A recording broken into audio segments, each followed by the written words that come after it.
"You're all right," she said. "Just all right?" She snuggled in closer and rested her head against his shoulder. The wind through the half-open window of the van stirred her wispy blonde hair against his chin and neck. But he didn't complain. "Just right," she whispered into his skin. Sweat coated both their bodies, drying to a salty sheen, half ocean, half stolen time in a bed in the back of the van. One of her hands moved across his body. He didn't look down to see what she was doing. It was a familiar route.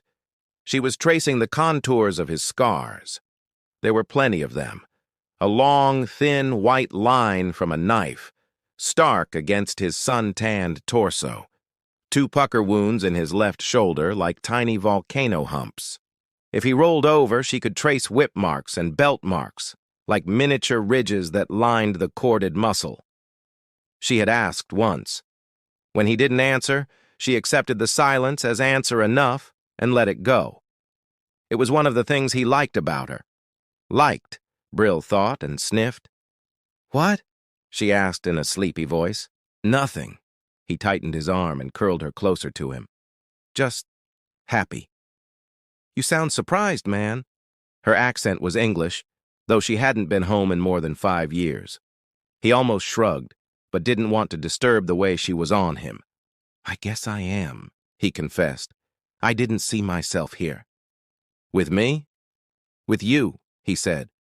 "Living here. Living like this." She balled up her fist and gave him a light punch in his tight abdomen. "I like this life," she said. "I do too," Brill answered. "You sound surprised again." He took a deep breath. The air made his lungs expand, raising her head level with his lips. He tilted forward and planted a kiss on top of her hair. He stumbled out of the thick jungle 6 weeks ago onto a narrow 3-lane highway that cut along the African coastline. It was an out-of-the-way place, and 50 kilometers from the rainforest ravine that was the perfect spot for an ambush. Which is what happened. He survived.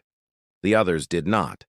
He slipped up the angled ditch and stood on the side of the asphalt, the afternoon sun dripping toward the west, and waited.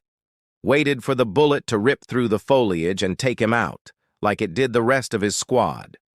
Waited for something to happen. Change came in the form of a square box van with a 4-cylinder engine complaining about the steep grade.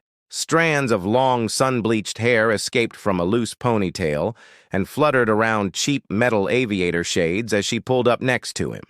The glasses gave him an up-down, and she smiled. "You're supposed to stick your thumb out, mate." Brill held up his arm and stuck out his thumb. She nodded her head for him to climb in the passenger seat, and when she asked where he wanted to go, he just said away. Her name was Glory, and she took him to a beach. He watched her surf for 3 hours and took the warm beer she offered from a faded cooler. She gave him a blanket to curl up with in a folding chair outside of the van she called home, while she slept inside behind locked doors. "I'm hungry," said Glory. It was his turn to check the lines. She had a good system, and he learned it fast. Wake up before the sun and throw fishing lines into the surf to catch breakfast. Scrounge up a small fire for fish burritos seasoned with lime or lemon. Check the waves for the perfect set, and hit the water for a few hours while the lines caught lunch. Chill and work through the noonday sun. Glory was a traveling journalist photographer who wrote from the back a van she lived in. Fish for dinner and a star-filled sky for company next to driftwood fire. They had moved 12 times in 8 weeks, following a pattern in the water he couldn't recognize. She knew the signs. There was a storm in the mid-Atlantic shooting surf 5,000 miles away to crash up on the South African coast, and she chased the waves. There were stops at roadside stores to replenish meager stores of spice and citrus fruit and cases of beer. She called in stories and sent mailed packages of photo canisters to an editor in the States. "My turn to cook?" Glory began the process of untangling their twisted legs. "I've got it." Brill tilted her head toward him and pressed his lips to hers. He slid open the van door and stepped onto a sandy mat set up like a patio outside. He slipped into the tattered remnants of his BDU SS cut into shorts and cinched them over his hips. He tossed a couple of pieces of driftwood onto the coals of the fire and stirred the ashes so they would catch before he trudged through the sand toward a line in the water a few hundred meters from their camp. 3 long poles were jammed in the sand, propped against sticks to maintain the angle toward the water. 100-pound test line ran across the steady line of white caps that washed up on the shore. Brill grabbed the first line and began to haul it in. The satisfying feel of extra weight on the end was the promise of a good meal. All the fish had trimmed his muscular form even further, burning away any vestige of fat and making his skin thin. He could see the silver flash of the big fish body as he pulled and tried to guess what it was before he finished. A frogman stood out of the surf 3 meters from him and aimed spear gun at his chest. Brill dropped the line and took a step back. He heard the pounding footsteps too late, hidden by the steady crash and roar of water. He spun around, and a second man in a wetsuit tackled him toward the water. Rough shells and packed sand scraped a rash across his bare back, the salt water burning as he flipped the diver over his head and rolled on top of him. A third appeared next to him as a wave disappeared and slammed the butt of his weapon across Brill's head. He fell off the diver who tackled him and tried to stand up. Bodies slammed into him again. One jammed a needle into his neck. He heard the automatic hypodermic hiss something into this jugular. "Brill!" he heard Glory scream before the world went dark, and the denizens of the deep dragged him into the ocean. He woke up in the dark. Cold metal pressed against his skin. He could smell vomit and oil, and dank must. He tried not to move as he assessed his surroundings. There was a hood over his head, used by someone else. He could smell the sour stench of upchuck, but didn't have the taste in his mouth. His tongue had the metal copper taste of medicine, whatever they used to incapacitate him, he supposed. His arms were tied behind his back with zip ties. He could feel them cutting into the skin around his wrist. Not too tight. Just enough to keep him from moving, but not enough to do any damage. He lay at an angle, almost on his back, but for the awkward intrusion of his arms behind him. The air felt different, pressurized, and he wondered for a moment about the frogmen. Military divers. They had snuck up on him and were in and out of the surf in less than 30 seconds. The whole fight lasted less than a minute, he guessed. He still wore his shorts, but there was a scratchy wool blanket over his legs, thin but enough to shield him from the cold air. His torso wasn't as lucky. It was exposed to the cold air temperature that felt thick with humidity. The cold was biting after being acclimated to the heat of the jungle and shore for so long. He shivered and tried not to jump as the blanket was shifted up to his neck. "You awake yet?" a gruff voice said next to him. "That stuff we gave you should be wearing off." Brill almost pretended to ignore him, then decided against it. He needed information, and if they were planning to kill him, they could have held him under the water for 3 minutes and let him go. "American," he said, identifying the voice. "I know you are, but what am I?" the man asked. Was he a mercenary? Did another company hire him to finish the job started in a ravine in the jungle? "Can I sit up?" 2 strong hands grabbed him by the shoulder and shifted him up. Brill felt his legs go over the edge of the metal like a shelf or cot bolted to a wall. He leaned back. The shelf wasn't big, 18 inches maybe. The wall was curved behind him. "Hood?" "Not yet, friend," the man answered. Brill nodded even though his captor couldn't see him. "Where are we?" He used "we" on purpose to make the man think they were in this together. A trick Simon taught him. Words were important. So was silence. He could feel movement in the room, the sound of clothing rustling, gear rattling, but couldn't tell what was happening. "Drink?" the man said. The bottom of the hood lifted and a straw was stuck in his lips. Brill could see rough, calloused, freckled skin, thick, strong fingers holding a container with a simple plastic straw. He took a sip. Just water. He sucked down 4 greedy mouthfuls before it was pulled away. "Don't want you pissing yourself on the next leg," the man said. The hood cinched down again. Brill saw a flash of silver before it made it all the way down and felt a cold circle press against the flesh of his neck. He heard a pop and hiss again, and strong hands eased him back down on the metal shelf as he passed out again. He woke up when they landed. The hood was still on his head, but he could feel pants and a shirt on his skin, shoes on his feet. His hands were bound in front of him this time. The seat was softer, leather. "Wake up, sunshine!" The same gruff voice from before yanked the hood off of his head. Brill winced as bright sunlight burned his retinas. It took a moment for everything to come into focus as he felt the plane turn and taxi. The gruff voice belonged to a red-headed man with a 3-week-old beard and a spray for freckles across his weathered face. He wore clean BDUs, but no weapons except for a knife and a baton. Brill glanced down at his own attire. "What party am I dressed for?" He hadn't worn a suit since his high school graduation, and that was years ago. Even when Simon invited him to executive offering shindigs, he opted for jeans and a blazer over a t-shirt. "A homecoming party," the ginger grinned. "I forgot my tie." "EO file on you says it's a weapon." They knew his EO file. Maybe that was why he was still alive. But an American kidnapping a former American citizen and bringing him home? He wondered what they did to Glory, if anything. He hoped they let her go. They were dragging him into the water to leave her on a beach, so maybe they did. "What did you do to the girl?" Ginger smiled again. It was annoying as hell. "I've got to hand it to you, my man." The redhead kept grinning. "That was some piece of ass. We watched you in the van before you came with us. Couldn't see much. The angle was bad, but I've got it saved to a disc if you want to play it back." Brill almost made the threat. "If you hurt her, you're dead." But Simon taught him that if you had to make a threat, you've already determined your opponent is a danger and should be eliminated. It was a shoot first, shoot often policy that saved his life and the lives of the other members of EO many times before the ambush in the jungle. There was no chance to shoot first there. Just shoot back. Even then, he was the only one to escape.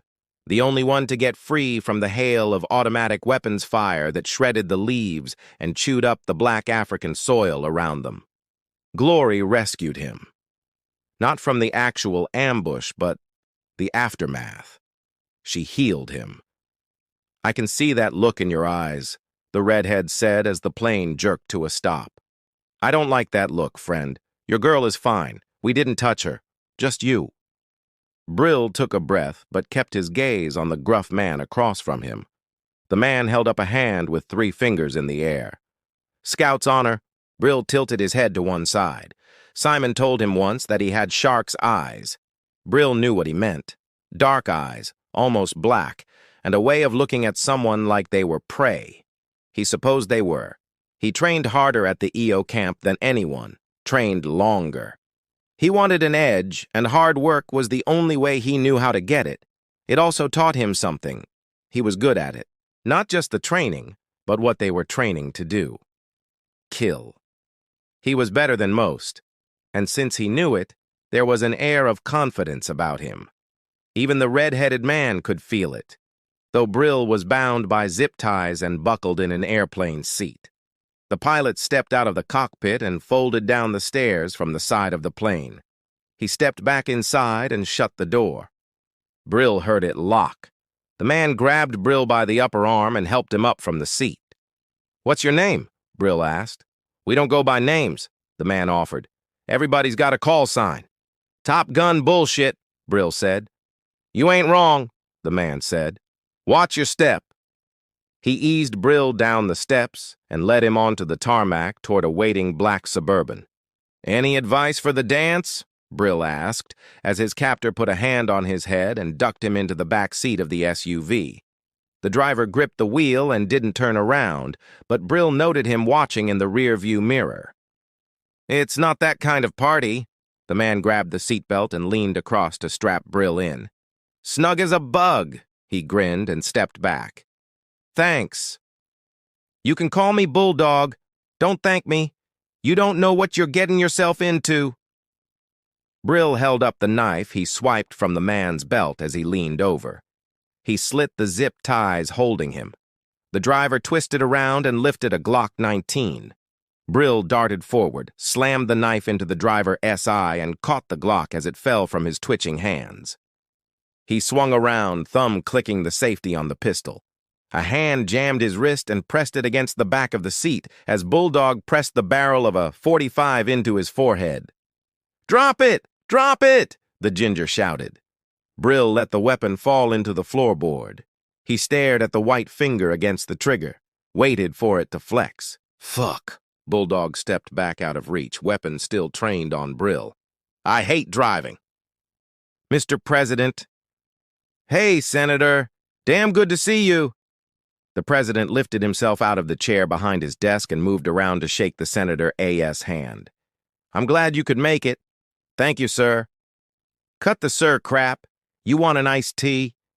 The senator settled into the couch by the fireplace and looked up at the portrait of John F. Kennedy with his head bowed.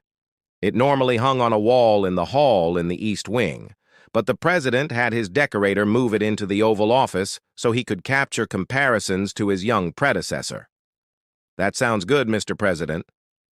The senator had known the man for a long time, but he respected the office enough to know the honorific was warranted. The president turned back to the desk and picked up the phone. "Can we get a pitcher of iced tea brought in, please?" He hung up without waiting for an answer and settled onto the couch across from the senator.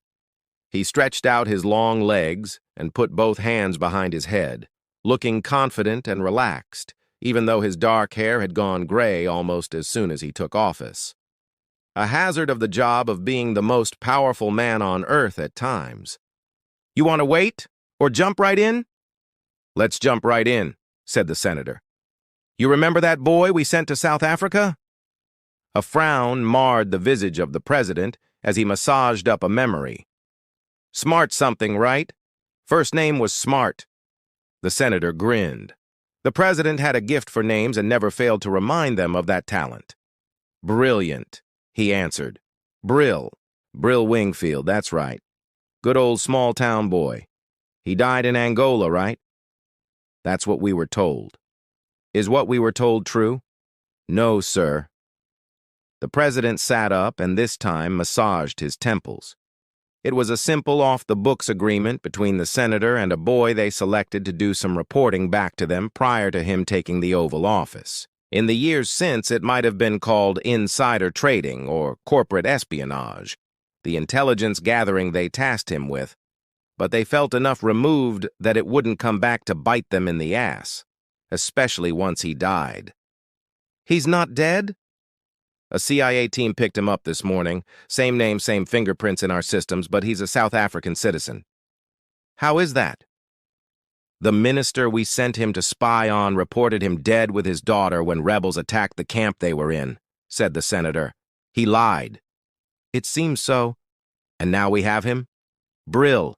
He was pulled in this morning along with other operators in a sting operation set up by the CIA.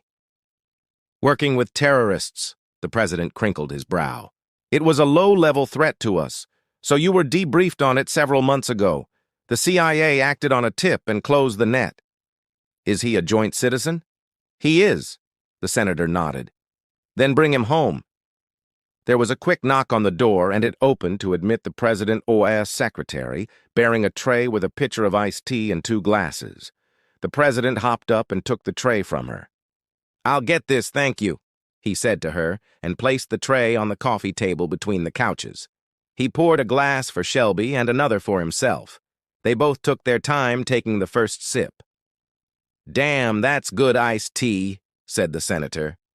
"I have the water flown in from home." The president smacked his lips. "Seems like it might be a waste till you taste it." "Nothing like our water," Shelby agreed. He set his glass down on a coaster. "So we render him Mr. President and bring him in for questioning." "I spent some time worrying about that boy," said the president. "I'd like to find out what he's been up to." Brill sat in the passenger seat, hands on his lap under the seatbelt. Bulldog drove with one hand, the other across his leg with his weapon aimed at Brill. It wouldn't have bothered him except that Bulldog did indeed hate driving, and he kept his finger on the trigger. "Screw you, you sack of shit," Bulldog screamed at another driver. "He can't hear you," Brill said. "Oh, he knows," Bulldog snapped. "You do know, don't you, you son of a bitch?" Brill had the feeling he wanted to lay on the horn, but didn't dare take the weapon off him. Not that he could blame the man. The seat between them was still slick with blood from the driver. Bulldog had jerked him out of the driver's seat and made Brill fold the body into the back of the SUV. It got his black suit dark with blood, and Brill almost had a shot at grabbing the knife again. Bulldog stopped him and left the blade buried in the dead man's head. He followed Brill to the front passenger seat and finagled his hands under the belt instead of leaning across him again. The gun never wavered. "How far?" "Too far by fucking much?" Bulldog muttered. His eyes studied the road around them, cars whizzing around the black SUV like flies around a corpse. "There!" Bulldog shouted in triumph. He cranked the wheel and slammed on the brakes to hang a right turn. The back end got away from him and began to slide as horns blared and tires squealed. Bulldog fought the giant vehicle under control and straightened out on a long, narrow road that cut across a field toward an area of forest. Brill let out a breath he didn't realize he was holding. "You really suck at driving." Bulldog snorted out a laugh. "Fucking drop me in the middle of a war zone and I'm aces. Put me behind the wheel and I'm a wreck." He took a hand off the wheel and tried to wipe sweat off his brow. The truck meandered toward a ditch on one side of the road. Bulldog almost planted it on the other side with his overcorrection. "Use both hands," said Brill. "Better control." "Fuck that," said Bulldog.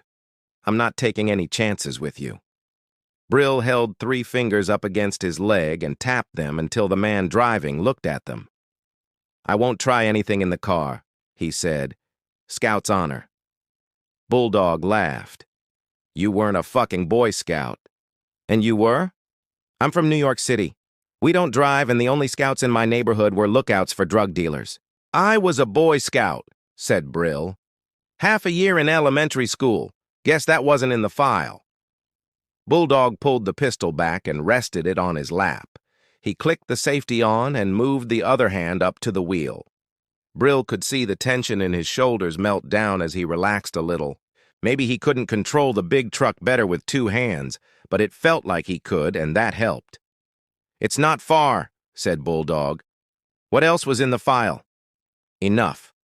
I should have fucking known not to lean over you like that." "You only did it once. Lesson learned." "They teach you that?" Brill shrugged. "That. A few more besides. I told them transporting you was a 3-man job. They listened on the grab. We even had a 3-man backup team on the road in case you pulled a rabbit." "Smart. You think? We got you good enough." He glanced across the seat toward the man. "That because you were in the afterglow of some sex shit?" "Something like that," Brill said. "I usually get a feeling when I'm being watched." "Satellite uplink?" Bulldog pointed toward the sky and grabbed the wheel again fast. "Technology is fucking amazing." Brill nodded. "I thought I was off-grid enough." "You would have been," said Bulldog. "Someone saw your picture in a magazine." Brill glanced at him. "Background shit, but it triggered and the search got started. It's hard as hell to hide now. Gonna get harder to hide in the future. No use fighting it." Brill filed that intel away. Glory must have snapped him without him knowing, and it made its way back to the U.S. That's where they were, he knew. Somewhere in the south. He could tell by the pine trees and the land. The road markers back on the highway weren't helpful. He never memorized highways on rural maps, but he put that on a mental to-do list. The road reached the edge of the pine forest, and Brill saw a fence set back from the trees by 10 yards, wide enough for a Humvee track if the ruts in the ground were any indication. They drove through the trees for 500 meters to a clearing with a second fence. A guard shack stood to one side, with an armed MP waiting next to a fold-down gate. Bulldog pulled up to the man with an M16 rifle held ready. "You son of a bitch," the guard grinned. "What the hell are you doing back here?" "Delivery." Bulldog nodded to Brill. "Yeah." The guard bent down and glanced over. "We've been expecting him. Where's the driver?" "Killed him." "No shit? You or him?" "Him," said Bulldog. I had no reason. The guard nodded and couldn't help keep the impressed look off his face. I'll call ahead and get someone to clean the truck, get you a new one, unless you're staying. Hell no, said Bulldog. I've got another assignment. Can you get me a driver? You want to kill another one? You know I hate fucking driving. The guard nodded and waved them through as he lifted the barrier. Bulldog drove another mile down a winding road. Brill could see paths in the woods and the large compound where the road ended. He counted a dozen buildings, a shooting range, a helipad, and small, narrow runway next to a giant warehouse. He wondered why they didn't land the plane there, but kept his mouth closed. Bulldog pulled to a halt in front of the largest building. He killed the engine and grabbed the pistol again. "Welcome to hell," he said. "Get out." The large building was a simple rectangle mounted on top of blocks. There were 4 wooden steps leading up to a wooden porch that ran the front of the building and the length along one side. There was one door painted red in the center of the front, with a bulb mounted exactly in the middle of the frame above the door.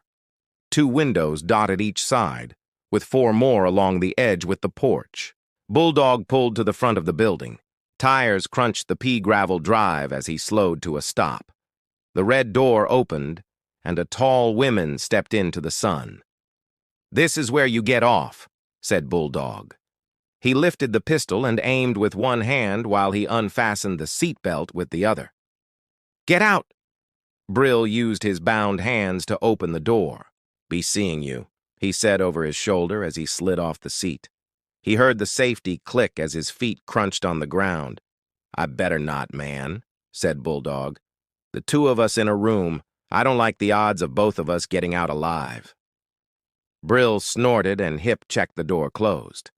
Bulldog pulled away toward a motor pool on the far side of the compound as he turned to examine the woman. She was just over 5'8", muscular and solid-looking, with a face that brooked no nonsense.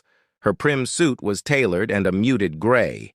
Brill could see the bulge of a weapon under her left shoulder. Her hair was pulled into a tight bun, no strand loose, as if they feared the consequences of leaving the bun at the base of her skull. "Step inside," she said by way of introduction. Brill admired that she didn't pull her weapon to make the invite. He stepped past her into a large open space. The ceilings soared to the tip of the arched roof. White walls, white tiles, white floor. There was a brick fireplace at the far end of the room with a grouping of 2 sofas that faced each other in front of it and 2 wing chairs with their backs to him. He could see legs in the chairs moving, wiggling. 6 men in black suits lined the walls on both sides of the chairs. They wore dark sunglasses and wire earpieces, and their heads were on a swivel from Brill to the chairs and back again. A soldier stood next to each of the men in black. They had their rifles raised to shoulder, and Brill watched as 6 red dots centered on his chest as he stepped across the floor. No wonder the woman didn't need a weapon. The dots traced him as he walked toward the chairs. A small fire crackled in the hearth. Brill spied a back door next to the edge of the rear wall when it opened to admit a bespectacled corporal. He carried a tray with 3 glasses of dark liquid to the chairs and bent over to serve. Brill watched a hand reach from either chair to take a glass, and the corporal stood back with the 3rd next to a sofa. The woman escorted him around the back of one of the sofa-s by way of the fireplace. Brill could feel the welcome heat radiating across the brick hearth, the crackle of wood as it was consumed and transformed into ash. He almost stopped when he saw the 2 men in the chair. The one on the left noticed the hesitation and smiled. "I think we can do without the restraints." Shelby Johnson held up a glass. "How long has it been since you've had a glass of homemade sweet tea?" The woman tugged his sleeve to arrange his wrists and flipped open a folding knife to sever the ties. 7 years, said Brill. 6, Shelby corrected. Have a seat close to the fire.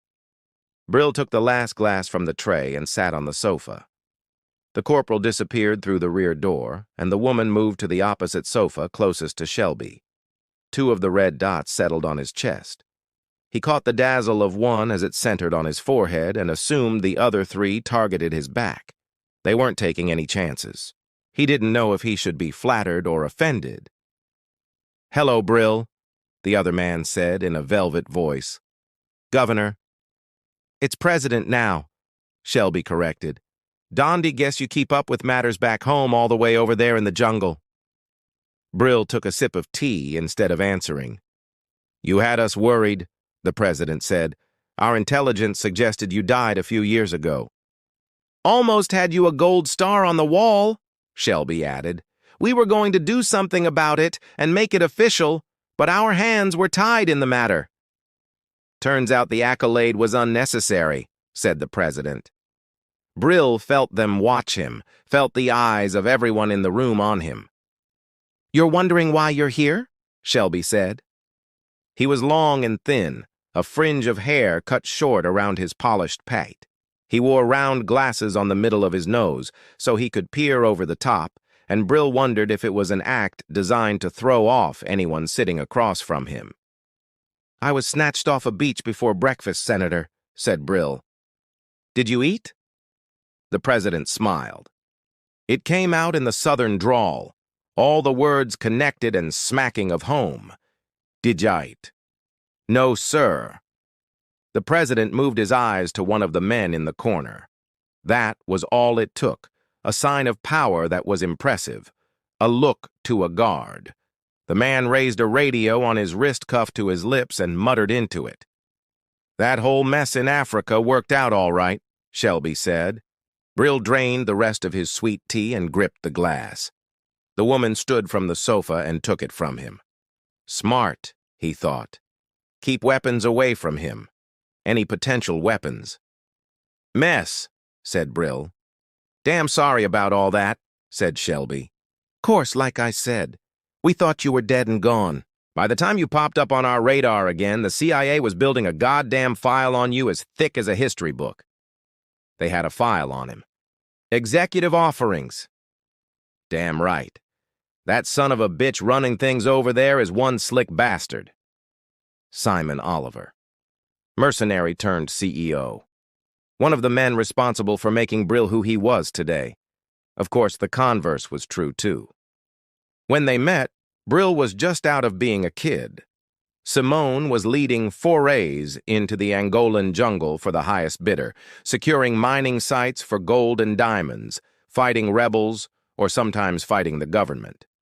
Brill AS work helped move the man from the bush into an office at the top of a skyscraper, quid pro quo. "He is a smart man," Brill agreed. "He recognizes talent when he sees it," said the president. "Like we did." "How many scrapes were you in over there, son?" Shelby asked. Brill shrugged. "I didn't count." "He remembers." Shelby laughed and slapped the arm of the chair of the man next to him. "Photographic memory. Don't let him fool you." "Eidetic," Brill almost corrected. There was a difference. Not much. He didn't have to read anything to remember and recall it, though that was part of it. The back door opened, and the corporal came in with another tray. He was followed by two privates, carrying a long folding table and chairs. A third trailed after them with a bundle in his arms. They set up the table and place settings in less than 30 seconds, moving with practiced precision that was impressive. The corporal plated 4 steaming cheeseburgers, golden fries, and 2 pitchers of tea from the tray. "Excellent," the president clapped as he stood up and moved to the head of the table by the fire. "Join me." He motioned for the woman to sit on one side.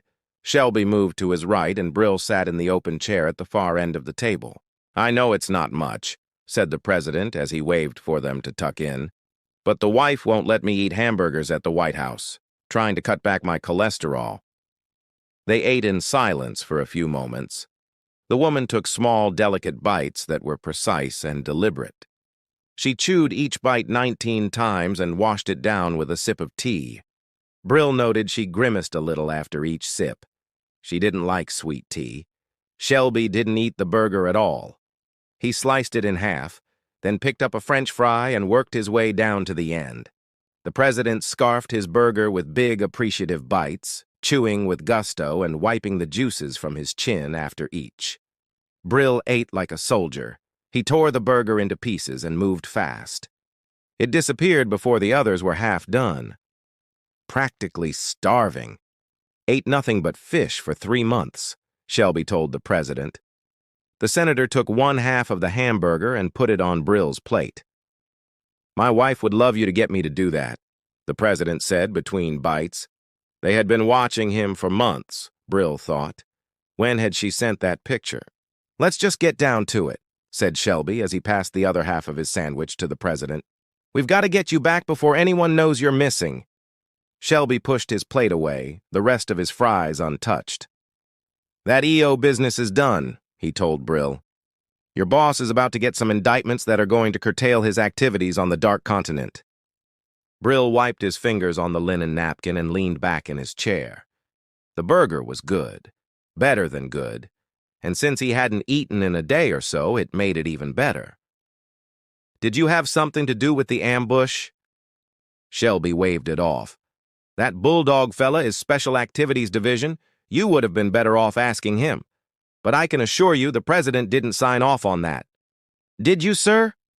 The president swiped the grease off his lips and popped a fry in his mouth as he shook his head. "We want you back working for us again," said Shelby. "Now I am not going to appeal to your patriotic side and that rah-rah bullshit that got you spying for us before. That shit is for kids, and after all the hell you've been through, you sure as hell ain't a kid anymore." Brill finished his second glass of tea and reached for the pitcher. He noticed the dots followed him, and the tension in the room ratcheted at his sudden movement.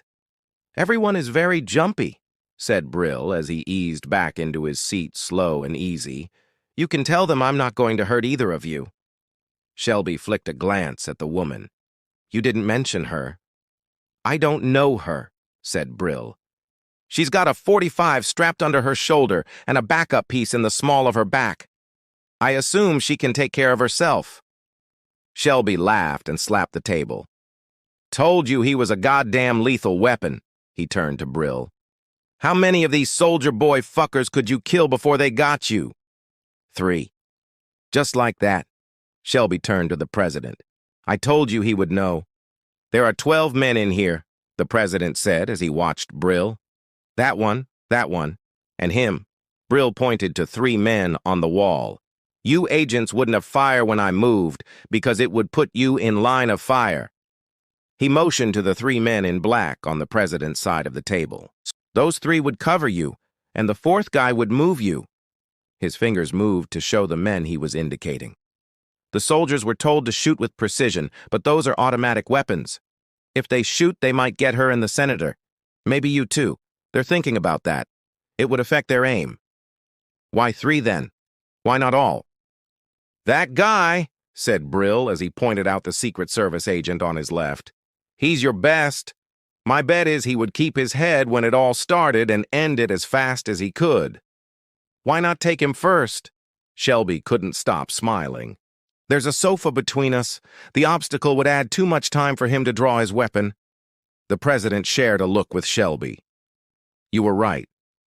I was." "You want me here for the next part?" Shelby shook his head. "Unless you have any questions." The president shook his head and turned to Brill. "I want you to know how sorry I am for what happened. We didn't anticipate it, and if I had known, I would never have asked you to go to South Africa. I'm sorry for the loss of your friend's life, for the havoc it created for her family, and I wanted to apologize with you in person." His blue eyes drilled into Brill and made him feel as if they were the only 2 people in the room. "It's made you who you are today, and I want you back on our team." He stood from the table. Shelby and the woman stood with him, and Brill took his feet. "I'd come shake your hand," the president said, "but I think they won't allow it." The men in black moved to surround him and escorted him toward the front door. "This is only going to take 10, Shelby called after the man as they disappeared him through the door. He turned to Brill and sat back down. 5 if you see reason." Brill sat and tilted his chair toward Shelby. "Everybody's said they're sorry.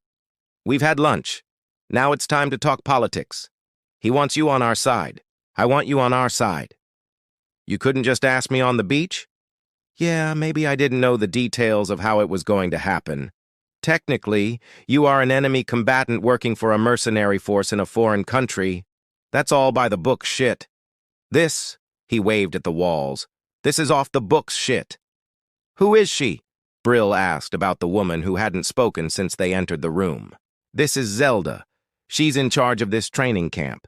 If you agree, she's going to get you trained up to our specs. Brill didn't need to ask what would happen if he said no. They wouldn't just let him go back to being a surf bum, living out of a van beachside. This feels like a Godfather proposition. Shelby nodded. Your file said you're too good for the outfit you were with. Come across the fence, son, and work for us. Come home. Brill nodded. He didn't have much choice. Thought you'd say that, said Shelby. Told the governor I could get you signed up in 5. He glanced at his watch. That took 3. You got this? Zelda nodded. Damn glad you're back, son. Everybody round here works on fucking call signs. I can't wait to hear which one they give you. It's probably going to be Merc or Bushwhacker or some African shit. He didn't offer to shake Brill's hand either. Keep me posted, he said to Zelda. They watched him go through the front door, and the back door popped open at the same time. This time, the corporal was joined by a giant man in a red tracksuit. It's time to get started, Zelda said, and she motioned Brill to follow as the soldiers cleaned up the remnants of the meal. Brill followed Zelda across the long expanse of the community room floor. The big man fell in step behind them, but Brill ignored him for the moment. He was a mouth breather, so any move he planned to make would be announced and noisy. Zelda had great calves. They flexed and popped in her sensible shoes. She marched in a cadence, but it wasn't military. Like she was wound up tight and controlling each movement. She didn't swing her hips as she marched. Each step was a minimum expenditure of effort to propel her forward at the maximum distance allowed by the skirt she had on. She opened the door and him to another building across the round drive. It was another cracker box building set up on blocks with a wide hallway that ran down the center. There were 8 doors off the hallway, 4 to a side. She opened the second door on the right and stood back to let him in. It was a 10 by 12 box, plain white walls. 2 narrow slit windows with mesh panes lined the top of the outside wall. The inside walls were bare. There was a bed along one wall, sheets and a blanket folded on top of a pillow on one end. There was a table and chair in the corner and a wardrobe beside the door. Clothes, she said, and pointed to the wardrobe. You should find all you need inside. Dress for PT and report out front in 15 minutes. Brill didn't answer. She grabbed the knob and pulled the door closed. He heard the lock click and wondered how he was supposed to report outside if he was locked in. A quick inspection of the wardrobe showed workout gear in his size, plus 2 pair of BDUs in woodland camo pattern, and running shoes. He wasn't sure what kind of PT Zelda had in mind, so he dressed in shorts and sweatshirt and laced up a pair of shoes. He folded the suit pants, shirt, and jacket inside the wardrobe. Since he still had time, he made the bed and sat on the end. As he sat, his eyes explored the windows and walls. The walls were the weakness. The narrow slot style of the mesh windows was too tight for him to fit.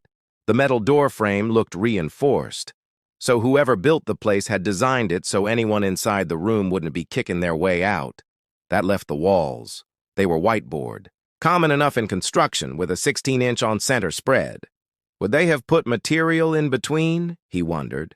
His grandfather had been a carpenter, a small-town handyman who built additions on houses and laid more roofs on houses than Brill could count. The man had also used him as an apprentice of sorts and paid Brill for the work so he could give it to his mother to buy groceries. That is how he knew the distance that was supposed to be between the 2 by 4 studs. He also knew that governments contracted the work because his grandfather had worked on building the arsenal outside of his hometown, which meant lowest bidder or military construction corps. The material would be the lowest cost, and these dorms didn't look like they were designed to be prisons. He bet the walls were empty. He was going to check, but there was a small black lens in the corner of the room next to the ceiling above the door. They were watching. If they were watching and saw him tapping the wall, they might figure out what he was doing, so he would wait, he decided. At 14 minutes, the door clicked unlocked. Magnetic, he thought, and got up to exit the room. The big man stood waiting for him at the bottom of the steps. "Try to keep up, shithead," he glared at Brill. He turned and began jogging back up the road. Brill fell in step behind him. It wasn't hard to keep up. The mouth breather began to huff and puff after half a mile. Brill didn't want to tell the man he had clocked thousands of miles in a camp in the jungle. Intelligence like that should be in his file. The huffing and puffing mouth breather came to a path in the woods next to the fence in the trees. It looked like a game trail, single track packed tight from hundreds of feet, pounding against it and wearing a narrow depression in the dirt. They ran for 3 miles on the trail. Brill saw the fence on his left the entire way. The two men reached the corner of the property and turned right to run next to another fence on the single track.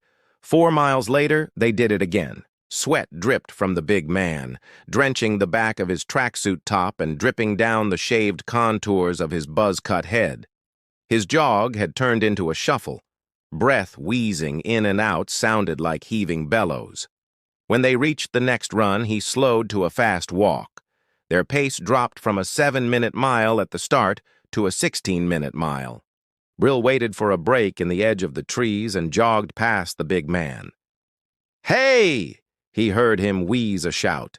Brill popped into an 8-minute mile and ran 4 more miles to the next turn and 4 miles up to turn again. By that time, the big man was out of sight.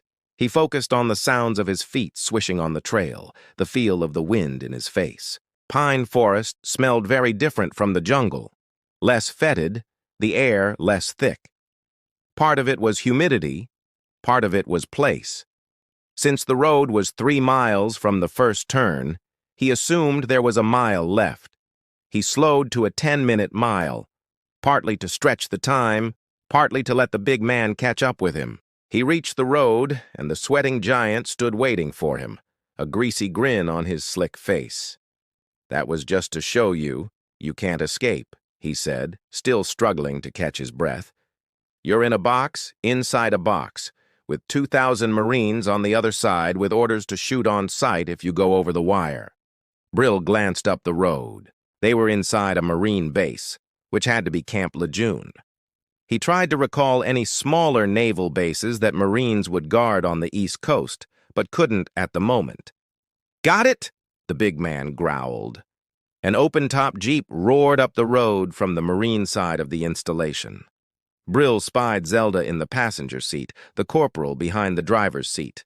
She made a motion with her hand, and the Jeep slid to a stop next to them. "Get in," she said. The big man hopped in the narrow back seat, his knees almost touching his chin. Brill stared at her for a moment. She locked eyes with him and snorted like she wasn't used to waiting. "You have a problem with orders?" "Always." "You can walk back," she said. "Or ride. I don't care." Brill considered it for a moment more and hopped over the back to sit behind the driver. He noticed the young man's shoulders hunch up as he gripped the wheel with both hands. He didn't like having Brill behind him. "Sherman's your babysitter while you're our guest," Zelda shouted over the roar of the tires on the road. Brill glanced at the big man pressing his shoulder against him. "Like a tank," the giant grunted. "You were in the jungle, right? Think we'll call you Tarzan?" "No. Monkey. You look like a monkey. That's what we'll call you." Brill shook his head. "What?" The big man cracked a cruel grin. "You don't want to be called monkey? How about Cheetah? That was his buddy, right?" "You call me what you want," Brill said. "I'll decide to answer." The Jeep rolled to a stop in front of the main building again. Zelda and Tank hopped out. Brill slid over the side of the back wall and stood with them as the corporal drove off. "PT's done," said Zelda. "You have an hour. I can lock you in your room." She studied him for a moment, lips pursed in deliberation. "Did you show him?" She directed her question to Sherman without looking at him. "He knows," the big man replied. "You can't run," said Zelda. "We're a heavily guarded compound, and if you try to escape, I'll send Sherman to find you. Am I a prisoner? Guest. Do you try to prevent your guests from escaping a lot? She smirked. Put him in his room, Sherman growled. Zelda pursed her lips even harder if that was possible. Is that what you want? Brill tilted his head to the side and smiled. It didn't touch his eyes. What I want doesn't seem to play in the equation. Do you let your guests shower and eat? We ate with our visitors. Visitors can leave, but guests have to stay? He asked. Sherman grumbled a low growl of disapproval. Brill could feel him shift his weight on the gravel and tensed like a spring for the swing he knew the man wanted to deliver. Food, Zelda pointed, trying to bleed off the tension. Showers in the last room in your building. Brill didn't wait to be dismissed. She wasn't a superior officer, and besides, if Sherman did throw a punch, he might have to kill the man to prove a point. He might kill him anyway, but he would rather wait to see how the rest of it played out. He would keep his guard up, though. They didn't want him dead yet, but a 16-square-mile plot of woods inside a military installation was a great place to hide a body. He didn't want to give them the chance. He showered first. It was at the end of the hall in his dormitory building. He tried every door on the way to the end, and all were locked. The water was hot, and he stayed under it longer than normal. Jungle showers were under canvas buckets hung from a tree limb. Lukewarm water drizzled just enough to wash off a layer of sweat. Van life showers were close to the same, or cold spray from public heads nailed to 4x4s cemented in the sand. This felt like a little bit of heaven. He soaped up his hair and let the suds drip down his tired body. Then he rinsed and did it again. By the time he grabbed the bar of small soap and ripped the paper off, the room was full of steam. That was okay by him. It felt like the jungle, and he was surprised to consider. It felt like home. He let his mind run through random thoughts, not trying to connect dots or to decide anything, just let them flow in and out. They wanted him to work for them. As a mercenary? They had trained soldiers like Bulldog, men who could follow orders and do black ops. Why would they bother picking him up on a South African beach just to put him in a squad? He had a skill set, yes, and certain flexibilities in moral areas, but most soldiers did, or at least they did in battle. He had no doubt that Sherman would roll right over him if given the chance, which is why he couldn't fight the man. Sherman would knock him down and stop. He might deliver a punishing blow or three, but that was it. Brill wouldn't stop until the man was dead. It was just the way he felt about threats.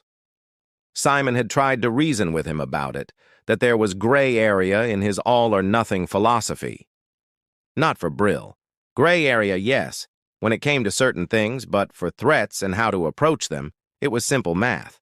He wanted to spend zero time looking over his shoulder, zero time worrying about some beaten enemy looking for payback. The PT didn't worry him. He wondered what they had in store for the next round. There were 4 thick towels on a simple stand next to the sink. Brill dried off with one and wrapped it around his waist. He stepped into the hallway and stopped. Zelda stood at the front door and watched him. The floorboard creaked behind him, and he lunged to the right. A baton pressed against him and shocked him rigid. He collapsed to the floor, muscles locked as pain coursed through his nervous system. Sherman giggled. "We're training you to be aware," he said as he leaned over Brill's prone body. "You can't relax for even a minute here." Brill made a pained noise. "What's that monkey?" Sherman leaned a little closer. "You want to tell me how much you suck?" Brill launched a weak punch into the man's chin. Sherman caught it and slammed the 2 metal prongs of a cattle prod into his underarm. He pressed it again, and this time he didn't stop until Brill passed out. Iced chunks of frozen water crashed across his face and chest and ripped him from a dream. The first thing he saw when the water cleared his eyes was the grinning face of Sherman, plastic bucket in hand. "Rise and shine, asshole!" The bare concrete floor was covered in dust, except where his ice bath had turned it into sludge and mud. Sherman dropped the bucket and went to the rope where it was tied to a cleat in the wall. Brill was forced to stay on his toes. If he relaxed, the upward angle of his bound wrists yanked on his shoulder blades and felt like they were about to rip out of the socket. Course, if it was up to me, the big man settled in front of him. Torture training would be the biggest part. He grinned. Rancid breath washed over Brill's face. Looks like you've seen a pain or two, said Sherman. Zelda told me to take it easy on you. He spread his feet in a classic boxing stance and sent a quick 1-2 punch into Brill's ribs. It knocked him off his toes and he swung in agony for a moment, until he ripped skin off on the concrete trying to gain purchase and stand straight. I'll pull the punches, Sherman assured him before he went to work again. He was true to his work. Each hit landed hard enough to bruise, hard enough to hurt.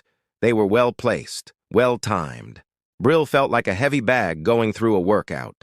Sherman started sweating and huffing and backed away. Brill wanted to relax, but didn't dare take the pressure on his shoulders. His skin ached, his muscles screamed as red marks promised to turn yellow and blue. You want to take a break? Sherman asked. He grabbed the bucket and dipped it into a trough full of ice water next to the door. This will help with the swelling. He threw the bucket of water across Brill. The ice shocked his system, 1,000 tiny needles of agony drilling into his bare skin. His muscles cramped and contorted as shivers threatened to tip him off balance. Ready to go again? Sherman moved in. Brill took a deep breath. The man was having fun hurting him. He waited for Sherman to lock his feet shoulder-width apart, then let his shoulders hold his weight as he lashed out with 2 feet across the man's face.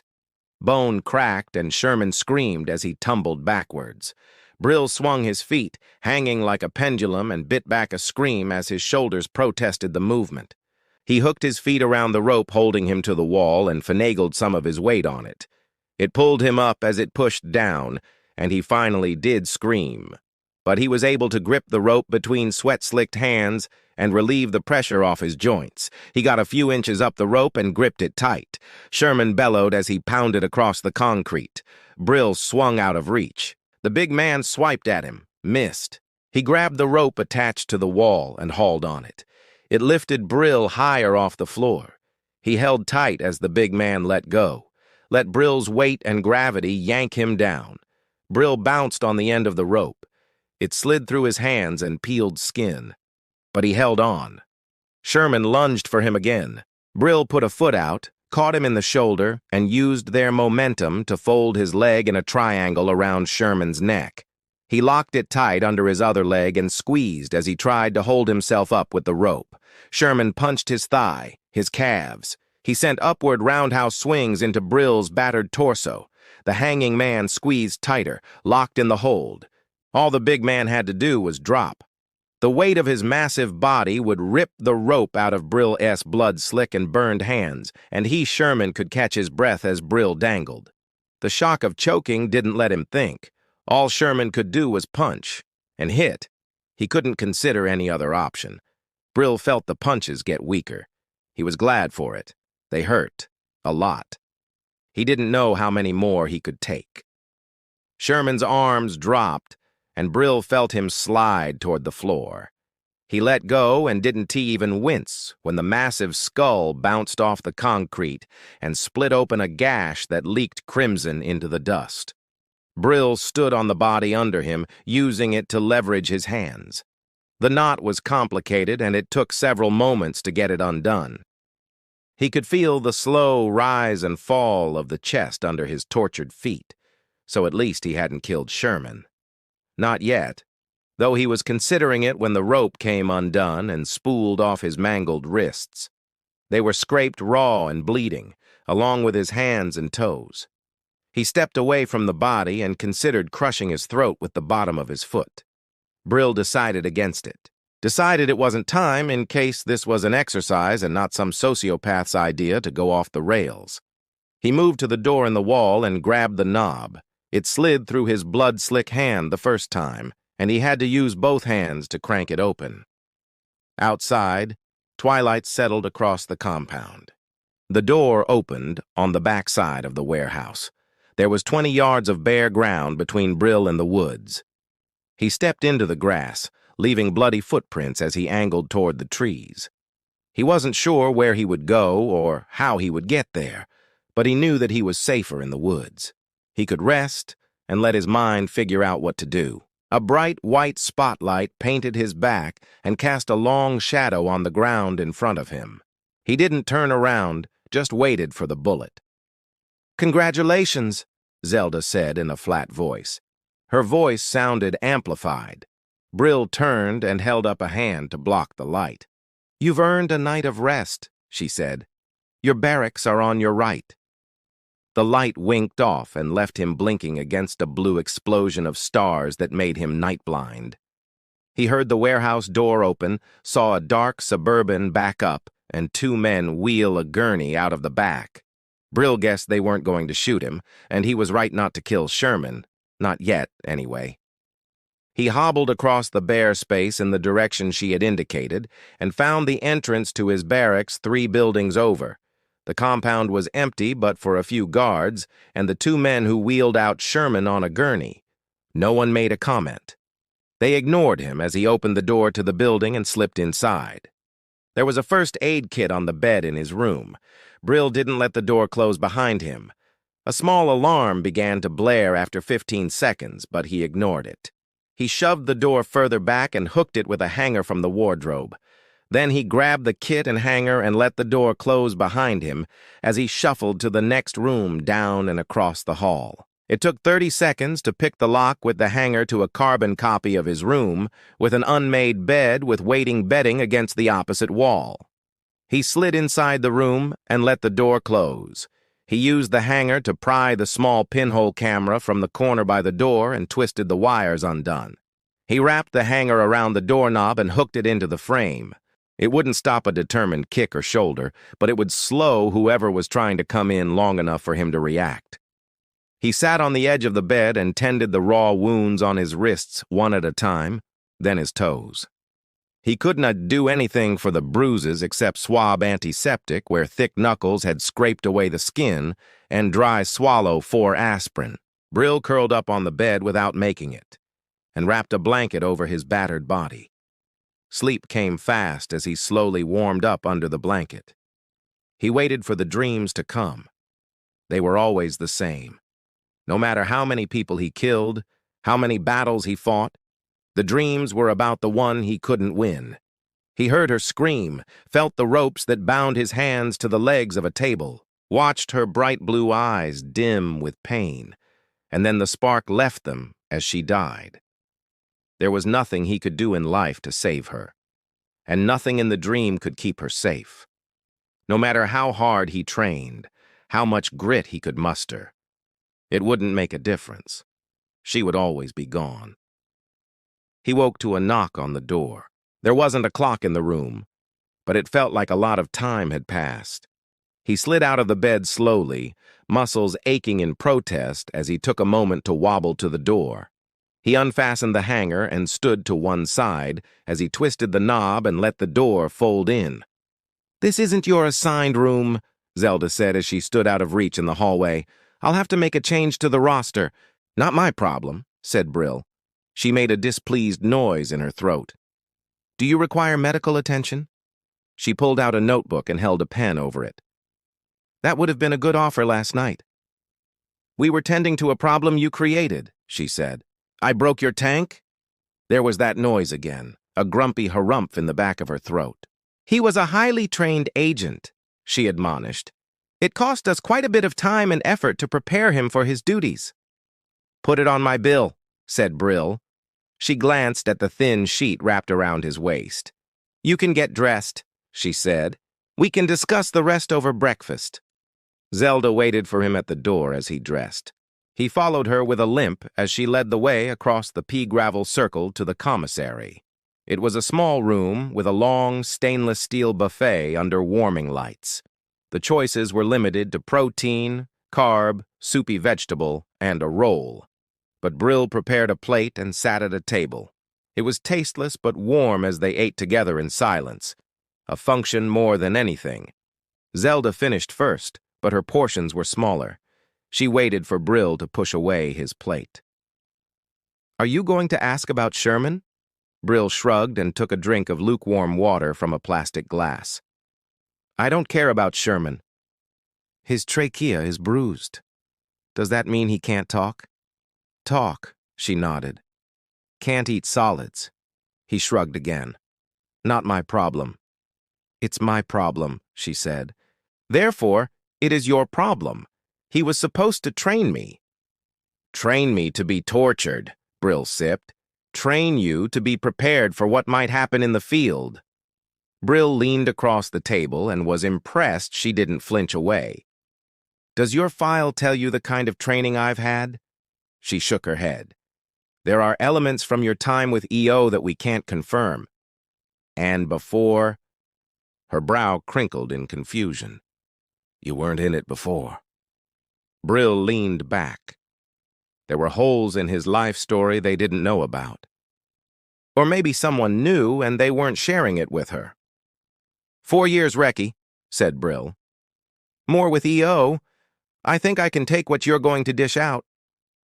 She studied him for a moment. It's highly irregular. He nodded to a folder she kept on the tabletop. Your training agenda? She nodded. Set up the final tests, he said. Cockiness can get you killed. He shook his head. I'm confident I can pass most of them, he said. The ones I don't, that's where we concentrate on training. Her eyes flashed in triumph. I see, she said. But who conducts the training? Sherman was your only guy? I handpicked him. You made a poor choice, said Brill. He liked hurting people. It would cause him to make bad decisions in the field. He was doing his job. His job almost got him killed.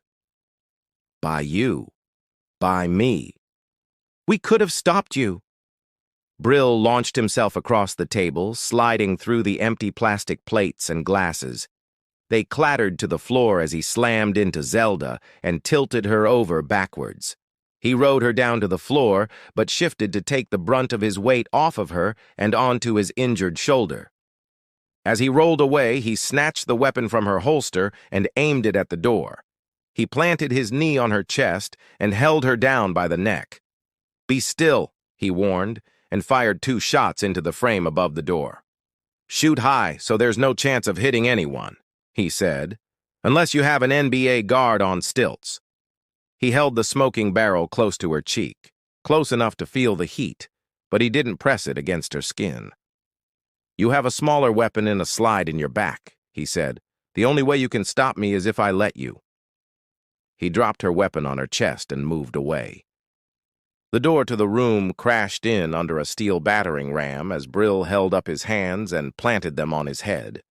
He backed into the wall as 4 guards poured through the door, MP4s aimed at his head. They screamed and yelled at him to hit his knees, and he complied.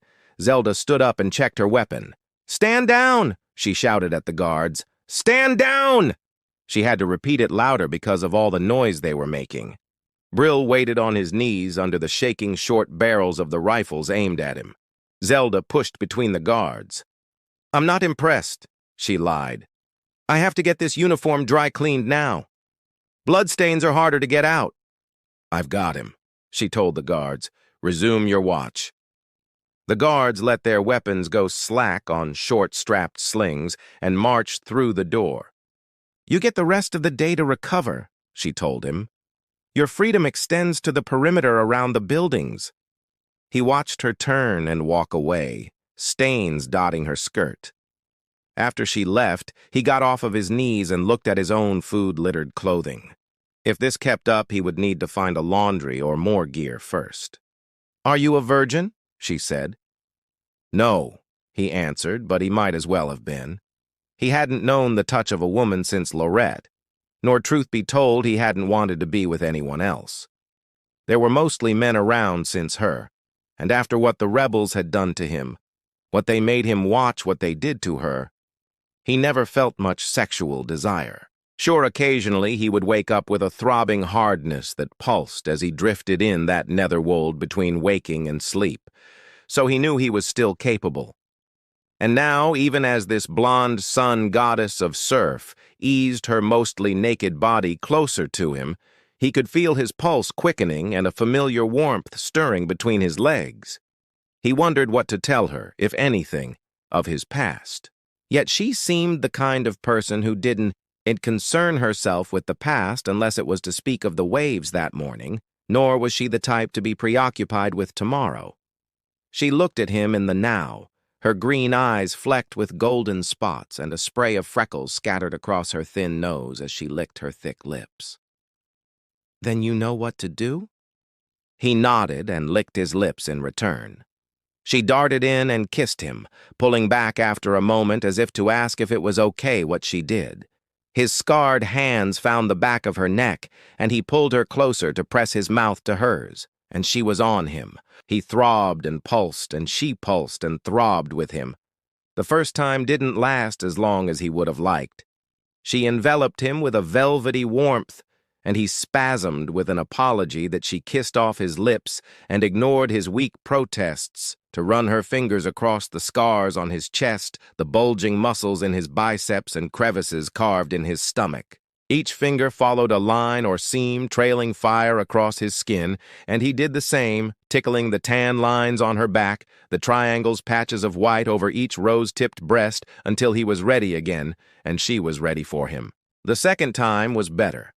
Longer and slower, the hurried rush falling away into a slow, melodic rhythm that matched the crest and crash of the surf, moving in crests like the wave.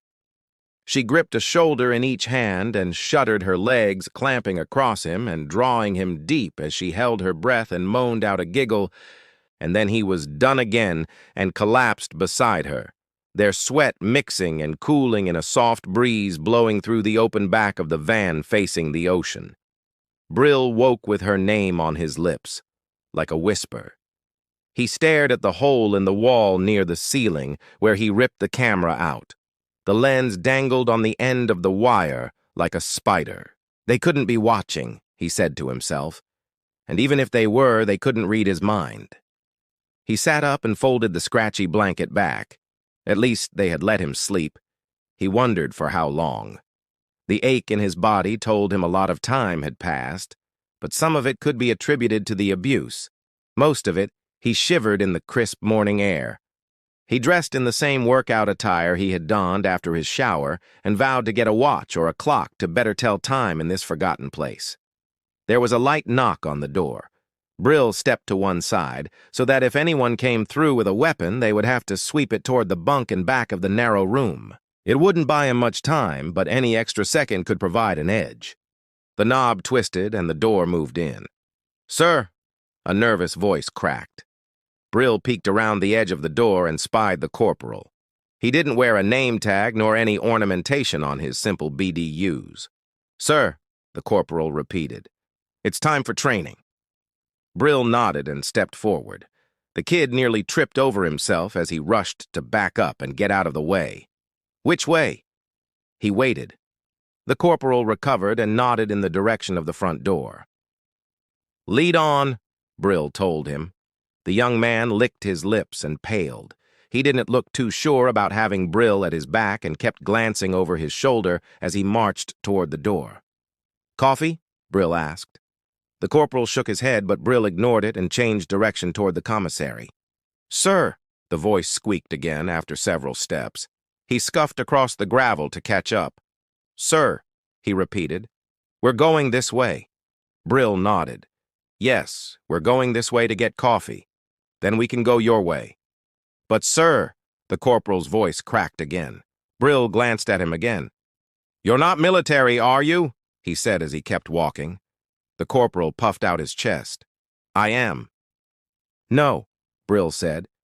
"I don't think so. Not yet. Too fresh. You've got some of it down, the mannerisms, the talk, but you don't have conviction." The corporal shifted closer to Brill, and his body language changed. He settled into a confident gait next to him and marched in time. "I'm not military." The corporal smiled and looked 10 years older. "What was it that gave it away?" "Everybody gets a little cocky after AT," said Brill. "I could have been nervous next to a dangerous man," the corporal said. "Are you?" "Hell yeah," he grinned. After what you did to Sherman, you've got everyone scared. Brill snorted. You don't act scared. That's just it, the man answered. I'm acting. Is that my training? Not yet, he said, but it will be soon. First, you have to pass a shooting test.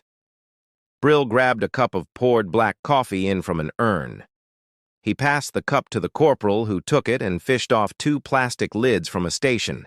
He capped his cup and passed one to Brill. What's after that? There was that grin again. I can't say, said the man. You have to pass first. Brill took a sip of coffee. Ready? He nodded and walked beside the corporal out of the door and across the compound. She picked him up in a suburban XL. He assumed the XL meant extra long because there was a large cargo space behind the empty third-row seat. A big truck designed for big purposes, carrying serious men to do serious damage. Except it had been subverted by tiny soccer moms ferrying grubby groups of grass-stained players from field to field. Not this particular one. It was government all the way. AM/FM radio from the factory. No bells, no whistles. Plain black exterior. The only thing custom about it was the window tint. He could tell it wasn't armored by the way it rolled. An armored truck sits heavy on the ground, 1,000 pounds of extra weight. This felt light by comparison, a feathered yacht floating on the blacktop. Aren't you going to ask where we're going? She held the wheel with one hand, casual. The other was tucked under her coat, gripped the edge of a hidden pistol. He shrugged. I'll know when we get there. It wasn't an attempt to be tough. She had seen it already, read more about it in a manila file folder they kept on him. She knew how tough he was. His relaxation made her more relaxed. He watched the tension in her right forearm loosen up. Not much like flexing a muscle. Enough, though. She remained in that semi-rigid state for the next 30 minutes of the drive, as if she expected him to do something, make a move, and hoped he wouldn't. He wondered how she felt. Like sitting next to a tiger, he imagined. An apex predator. It was in the way she sensed him, he knew. The way most people sensed him. A primal think, part of the monkey mind that kept her ancestors alive 1,000,000 years ago when so many others did not. Suppressed now by civilization and a softness, by dinner in front of the television and board meetings where people argued about things they thought were important. Still there, though, that feeling. Still able to pick up on whatever atomic-level vibration he was giving off, like a pheromone that perked up her ears and dilated her pupils and sped up her heart rate. Adrenal glands dumping pump after pump of adrenaline in her system, the monkey mind screaming run, hide. He admired her for the fight. The struggle wasn't obvious, but she was putting up a good fight against every instinct coursing through her veins. He shifted against the passenger door, putting space between them, giving her a sense of security. She glanced at him and worked hard to keep her face impassive. She almost succeeded. We're close, she told him, thinking his movement was a fidget, thinking he was getting bored. He nodded. Still don't want to say where. Most people ask, she said. Do you give them an answer? She shook her head. A strand of hair pulled loose from the tight ponytail and drifted across her slender neck. They drove another 15 minutes in silence as the miles ticked off underneath them. She pulled between 2 red brick buildings in an old industrial area of a town. He didn't know the name. One of thousands of buildings that dotted the area, he thought. Mills and factories had once been as prevalent as spring dandelions until the companies that owned them shut them down to move operations overseas. It left the buildings, the structures vast and empty on the edges of towns, untouched, unwanted, and unused for decades. The kinds of places criminals liked, he thought. 2 identical black SUVs pulled in at the opposite end of the road between 2 buildings and parked facing them. Do you know what this is? She put their truck in park and kept her right hand under her coat. Payback, said Brill. A test, she corrected him. He sighed. You don't think it's fair? She raised an eyebrow. still shifted away from him, still scared, he thought. "No," he said, "I do not." "We know how you work one-on-one," she said. "1-on-2 even. This is only a test." She tried to keep the smirk out of her voice. Failed. He put a hand on the door handle. "How far away are the medics?" "We'll get them to you fast," she said. "I won't need them." He stepped out of the truck and closed the door after him. 8 doors cracked open at the far end of the roadway. 4 guys climbed from each car, left the doors open, and moved to the front of the SUVs. He shook his head as he studied them and started marching across the distance at a deliberate pace. They were of a type, large, like football players, broad shoulders, thick hands, buzz cuts, recruited for delivering punishment, he thought. Bruisers. This was going to hurt. 2 in the middle moved to meet him as the others fanned out and circled around, like the ends of a crescent moon closing in. 8-on-1 was stupid. 8-on-1 wasn't fair, no matter what kind of fight. But she brought 8 for a reason. They knew he was tough. She wanted revenge. Revenge for what he did to her chosen boy. The gap between them closed. He watched 2 right fists clinch in anticipation. "One chance," he told them. "That's all you get." He heard a couple of them laugh. They thought it was big talk, bravado. Part of it was just that, talk, make them think he was nervous, scared, trying to buy time. The 2 reached him at the same time, reached for him at the same time. He dropped to his knees and punched straight out from the shoulder, straight into their groins. Krav Maga training from a Mossad agent who hated him. Bruisers expected boxing, wrestling. A lot of them went for MMA and were good at it where size and weight had an advantage, if they got him to the ground. He danced up and delivered 2 kicks, spinning from one chin to the next. The first 2 were out of the game. Their absence created a hole in the moon, a gap he kept walking through. 3 on his left, 3 on his right as he turned and backed toward their vehicles. One of the 6 would break, he knew. Get a group of more than 3 guys together, 1 or 2 were hotheads. Hotheads moved fast, made impulsive decisions. The second to the left bolted toward him, arms wide to scoop him up and slam him to the concrete. It would knock the wind out of him, and with 200+ pounds holding him down, probably the fight too. He ducked and twisted and caught an ankle with his. There was enough momentum to drag him off balance and knock Brill sideways, but the guy went down and slid. The move shifted Brill closer to the first guy on the left. He grabbed him and punched. Brill ducked and took the blow on the top of his head. It hurt.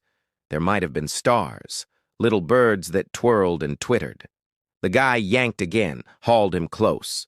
Brill used the pull and slammed into him, sent a punch to the groin. It worked twice. Why not a third time? His opponent shifted, took the blow on his thick thigh. Brill jammed up, caught the exposed throat with the edge of his hand, and the guy let him go. The others were too close, coming in fast. If they had a gun, he'd be dead. But they were just supposed to deliver punishment.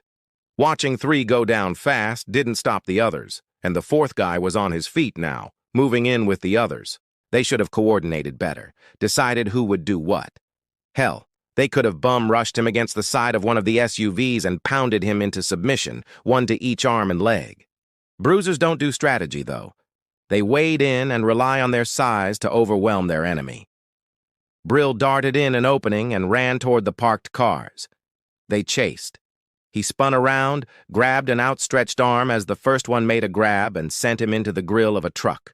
The last 3 closed in and there was nowhere to go. They punched. He kicked. Their blows landed hard and heavy. He felt warm blood gush from a hit to his scalp, the hot white lance of pain stinging. Brill caught a thumb on a fist and bent it backwards until it snapped. Someone screamed. Maybe it was him. One of the last 2 grabbed him by the arms, lifted him up, held him so the other guy could move in. Brill sent a foot into his knee that folded sideways, into his face when he fell forward. Then it was just 2, and there was blood in his eyes. He couldn't see. He twisted and fought, and the guy slammed him into the ground, crawled on top of him, pinned him down. He jerked his head up, chewed a hunk from his neck as the man screamed and tried to get away. Brill let him roll off and crawl, leaking a trail of blood between his fingers. He stood up and spit the nastiness out of his mouth and stared. The bodies between him and her writhed and moaned. There was a lot of blood, some of it his. He pushed a slick patina of it back from his face and glared at her across the length of the roadway. She got out of the SUV and raised the pistol. "Stay there!" Brill danced back, put the thin door between them.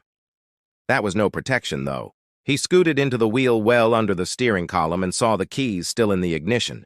He cranked the engine, clawed it into reverse, and backed up as he slid into the seat. Brill watched her jump back into her vehicle before he squealed around the corner and raced away. The SUV sped through the streets. What he wanted was a left, left turn. He'd settle for a right turn. Any move to put a building between him and the SUV he knew was following. The thrum of the heavy engine rumbled of the crumbling brick walls as he jammed the accelerator to the floor. The roadway between the two warehouses opened up into a giant parking lot. There must have been 1,000 spaces for workers of old, in the 50s and 60s, back when the industrial park was full. All the lines were faded or gone, weeds and grass reclaiming the blacktop. No buildings, no alleyways to slip down, to zig and zag and hide. Just the 3-story blocky structures bracketing the road he'd just exited. Brill cranked the wheel right, spun the truck around in a tight turn, and lined up the driver's door with the brick. So close he could touch it if he reached out. He could see the grime on the brick, the cracks in the mortar as he angled the wheels. His mind raced in calculations. But a lot was out of his control. How fast she was going, the speed of his vehicle. Then she was out, and it was all reactions and physics. He shoved the pedal to the metal. The big V8 roared as he surged toward her. He saw the flash of her white face as her head turned toward him. Too far to see the details, but he imagined her surprise, and her reflexes were amazing. She hauled left, trying to spin away, to move out of his path, but couldn't. His passenger side plowed into the rear panel of her right side as she was spinning left. Wheels screamed, metal crunched and crumpled. He turned into the impact, trying to keep them connected, but her speed was greater than his and she whirled away. He kept going across the parking lot, raced away while she recovered. 10 seconds, he figured, 15 if he was lucky. A hit like that wasn't hard. There wasn't enough time to build up the speed to disable her, to take her out of the chase, just enough to disorient her, rattle her, make her second guess. Buy time for him to make the parking lot and hit the street, build up more speed to get away. He flicked his eyes up to the rear view and watched her. She rolled her car back in line to follow him. 200 yards, 300 yards. Then he was on the street and she was out of sight. For now. He searched hard for a way to keep it like that. It was a problem. The road he was on was a long stretch of straight and narrow. In a big town, it wouldn't be a problem. There would be 100 little side streets leading off to small buildings, large apartment buildings, tiny pocket suburbs with quaint houses on semicircle blacktops. This town was too small for that. The straightaway entered a forest, and he glanced in the rearview mirror. So far, so good. Trees bordered the road, thin at first, saplings no bigger than his legs, thicker. Older pines filled in the gaps next, deeper beyond the roadway. He'd been in a dozen towns like this growing up. Logging companies loved them. Go in and clear-cut 100 acres to fill up trucks for the sawmill, plant saplings in neat, orderly rows to harvest 20 years later. These woods hadn't been touched, which meant there would be hunters, and where there were hunters, there were roads. They wouldn't be much, just ruts carved through breaks in the trees, wide enough to fit a 4-wheel drive. The trick was finding one at the speed he was going. He couldn't slow down, he thought, as he flicked his eyes up to the rearview mirror. She was a dot, a smudge chasing him. If he slowed to find a space between the trees, she would catch him. He couldn't stay on the road, though. She would be on the radio now, calling in backup. There would be a roadblock ahead, packed with more big guys or regular cops. He didn't want to hurt them. The cops, not the hired muscle. Brill spied the opening a second later. It was a thin spot where overhead power lines cut through the forest. An overgrown service road for the work trucks meandered next to the giant metal poles carrying electrical wires from a generator to somewhere. Another town, he thought. This one used, this one populated. Direction wasn't a choice. He spun the wheel right and bounced on the uneven surface. It was pockmarked with potholes, just two worn paths in the overtall grass. It needed to be mowed, and they hadn't, not for a month or longer. The grass, scrunched under the tires, dragged the undercarriage of the SUV. He went as fast as he could, which wasn't fast at all, but put another 100 yards between him and the road. Then he cranked the truck into the trees and slammed on the brakes. Again, it wasn't much, not nearly enough space or time. He jumped from the seat and checked the cargo space in the back. No time for inventory. He grabbed 2 black bags and crossed the webbed slings over each shoulder like a giant X. They were heavy, bulky. He could explore later. Right now, he had to run. He settled the bags against his hips, held them still with his hands, and waddled into the woods at a glacial pace. Brill could hear her car bouncing on the dirt path, the engine roaring as she caught sight of his stalled vehicle. He moved further, shifting behind trees, putting space between them. He would be easy to find. An experienced tracker wouldn't have a problem. He bet she didn't have that skill. Bet she would look into the woods, pistol in hand, and wait for backup. A helicopter would be coming. Maybe dogs. The smart money was on a couple of dogs and a massive response team. He took 8 men out of a fight in less than a minute using speed and surprise. They wouldn't let him surprise them again. It was hard to think while jogging, while the big bags banged against his legs and the heavy weight of the straps bit into his shoulders. She would call in an SOG to hunt him. Special operations groups trained to find rebels. They could label it a training exercise and drop a platoon of rangers in with him, let them comb the woods and beat the bushes, or set a perimeter, he decided. A wide net of soldiers in a sightline circle, with an SOG team moving in as the noose grew tight. That's how Simon would have done it. That's how she would do it if she was smart. And he didn't think she was stupid. Mad. Pissed that her lesson got thwarted, that she would have to answer to Shelby for it. Not for giving it, but for losing control. He paused for a moment and leaned with his back on the wide bole of a tree. Sweat dripped from his head, soaked his shirt. It was going to be a problem after dark, when temperatures dropped. Right now, he just had to deal with it. He slipped one bag off his shoulder and zipped it open. Weapons. He pulled a modified MP4 and 4 magazines from foam cutouts in the bag and checked it all. It wasn't a go bag. Too light for that. More like a short action bag, for those moments when full-on frontal assault was needed in an urban setting. He short-strapped the rifle to his chest and clipped 2 magazines to the webbed strap. The chopper zoomed by overhead north of his position. He wasn't worried she could see him. Pine woods were just like a jungle after a few 100 yards. There was undergrowth and brambles, bushes, and fallen limbs in the close proximity of different-sized tree trunks. It reduced the field of view. He was hidden. It would play to his advantage when her backup arrived, and play against him too. He shifted the bag over his shoulder and took off again. Brill wanted to put more distance between him and the power line road, and clean out the rest of the weight in the bag before he let it go. It happened like he thought. Or at least he guessed it did. He kept moving through the trees, sticking with the same direction more or less that mirrored the power lines. He couldn't see them, but unless they took an abrupt turn, he was good. Power companies liked to use the path of least resistance when it came to moving electricity, and a straight line was the cheapest, most efficient way they could do it. The choppers came in fast, faster than he would have thought. Either the teams were standing by, or she had a lot more power at her disposal than he imagined.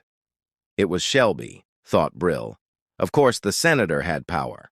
He could hear them hover around the woods, and knew they were dropping teams at various points. The soldiers would spread out to create the net and close it in on him.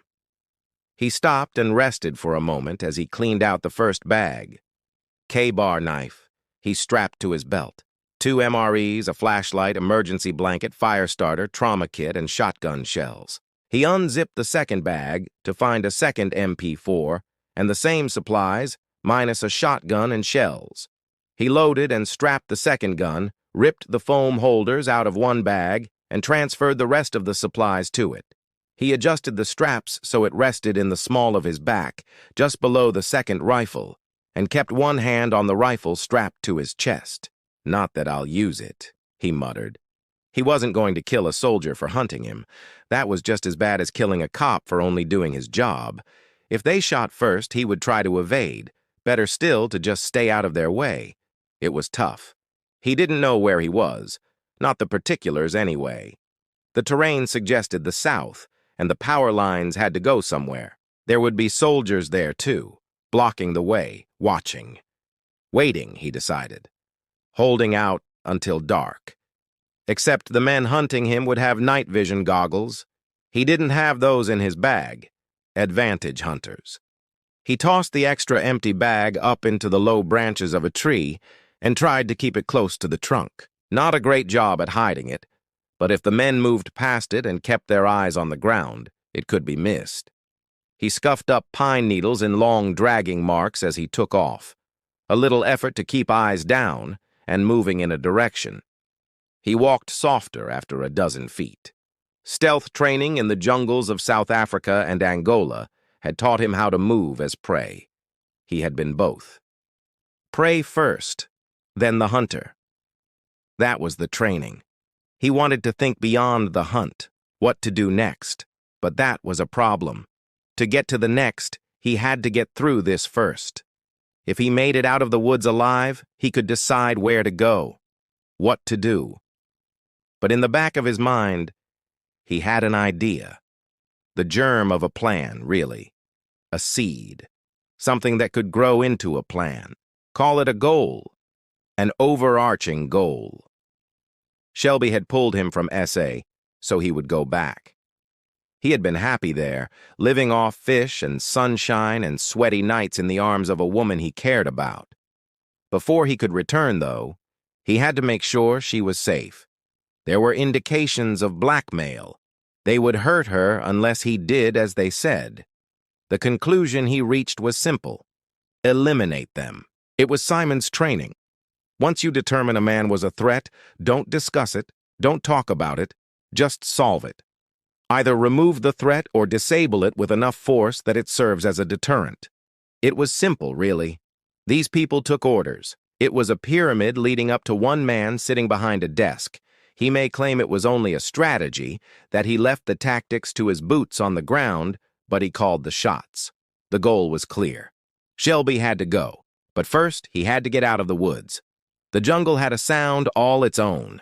Living things buzzed, hummed, breathed. The wind in the leaves, the rustle of small animals, 1,000 moving living things churning in a whirl around him. The woods were no different. The sounds were, but they're all the same.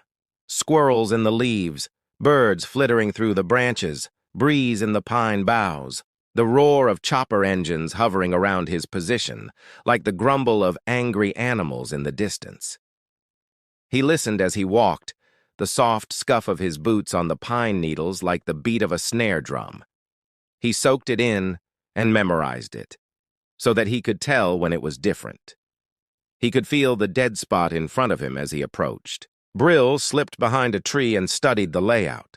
The trees were too thick for long-range visibility, but the dead spot wasn't quite silent. There were other boots moving on the ground, scuffing and pounding. A slow, deliberate march. He watched and waited, eyes locked on an angle away from the silent spot almost in front of him. A flash of movement caught his eye, 20 yards south. A camo-clad body moving in a crouch, gun held to shoulder, eyes locked forward, searching the ground. Brill lifted his arms and grabbed the lowest tree branch. He had picked a thick tree wide enough to hide his body and with cover low enough to reach. He pulled himself over the branch, set one leg near the base at the trunk, and kept climbing. His movements were as slow as the men approaching. He stopped at 12 feet, because they were too close. The trunk couldn't hide him anymore.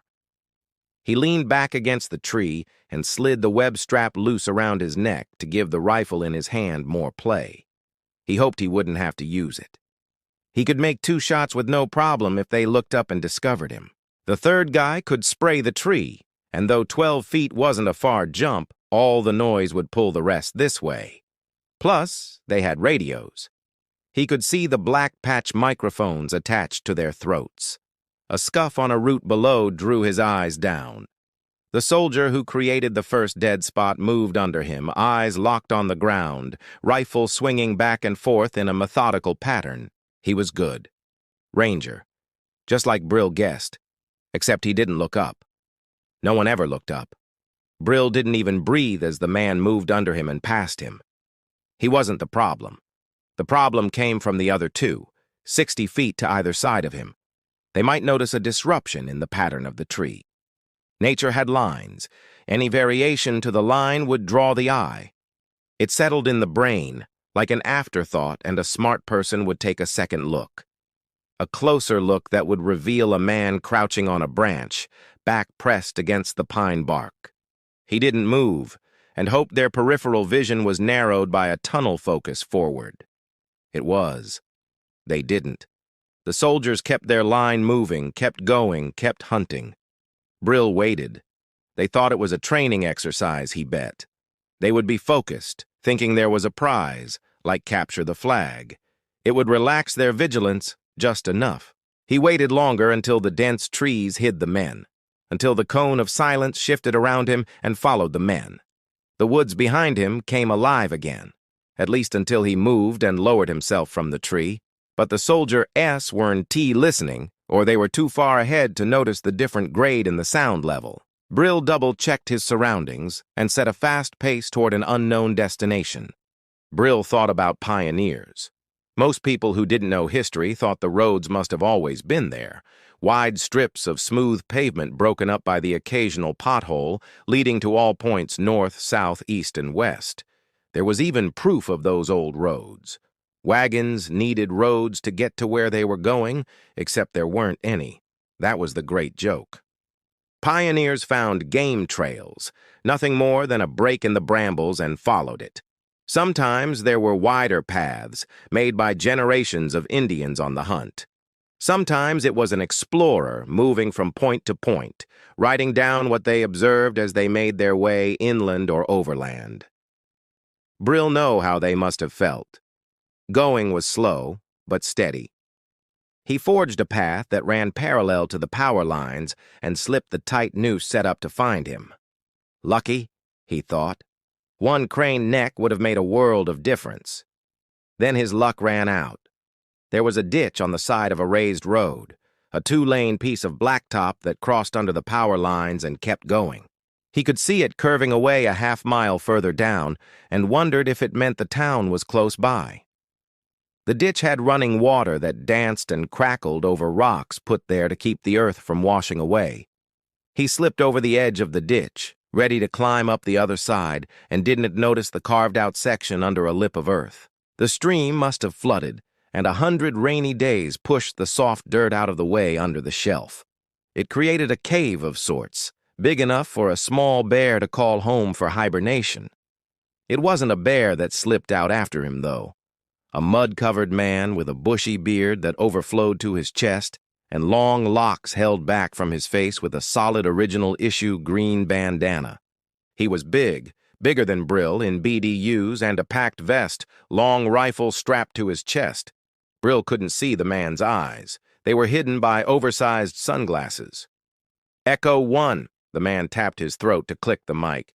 Got him. Brill raised his hands and turned around slow. His captor's lips pursed in confusion. You don't look like Ali Baba. He aimed the rifle at Brill. He didn't have a regulation look, even if he wore the specs, thought Brill.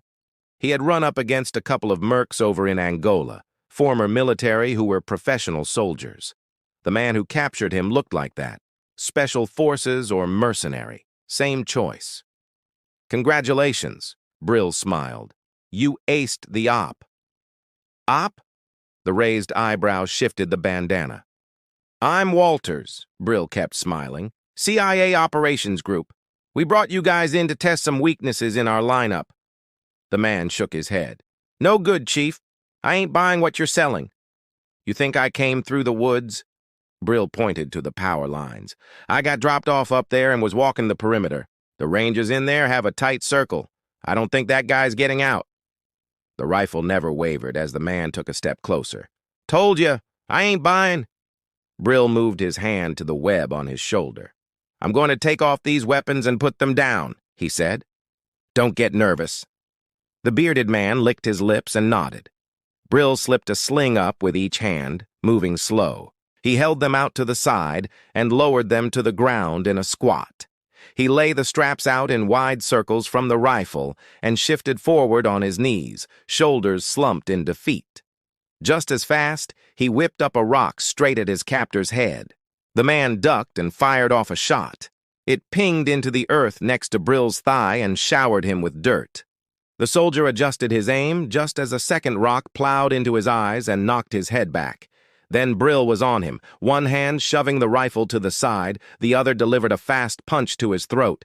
The man gagged and tried to roll Brill off, but he grabbed another fist-sized rock and slammed it against the side of his head. It bought enough time to yank the rifle away and toss a pistol further up the ditch. He rolled the man over on his stomach and divested a set of flex cuffs from his belt. A quick zip locked his wrists together. Brill debated hitting him again or just shooting him, but a flash of light off a glass caught his eye. A car was coming from the direction of town. Never leave an enemy alive at your back, Simon told him. But this was just another guy doing his job. If he wanted Brill dead, he could have shot him in the back of the head from the safety of the cave. He didn't, which meant orders were to take him alive. Brill watched the car for 2 seconds. It was local PD, a black and white moving at the speed limit. On patrol, he thought, but not for him. His hunters wouldn't have brought in the police. Not yet. They would try to contain it. More were coming, though. The radio call from Echo 1 would be drawing them in, which meant he needed to move fast. He dragged the soldier into the cave to hide him, leaped across the water and lumbered up the tall roadside of the ditch as the cop car approached. Brill waved him down and stood back as the cruiser came to a stop and the window rolled down. Problem? I got lost, Brill said. I was hiking in the woods and... He shrugged. Where did you park? I didn't know there were trails in there.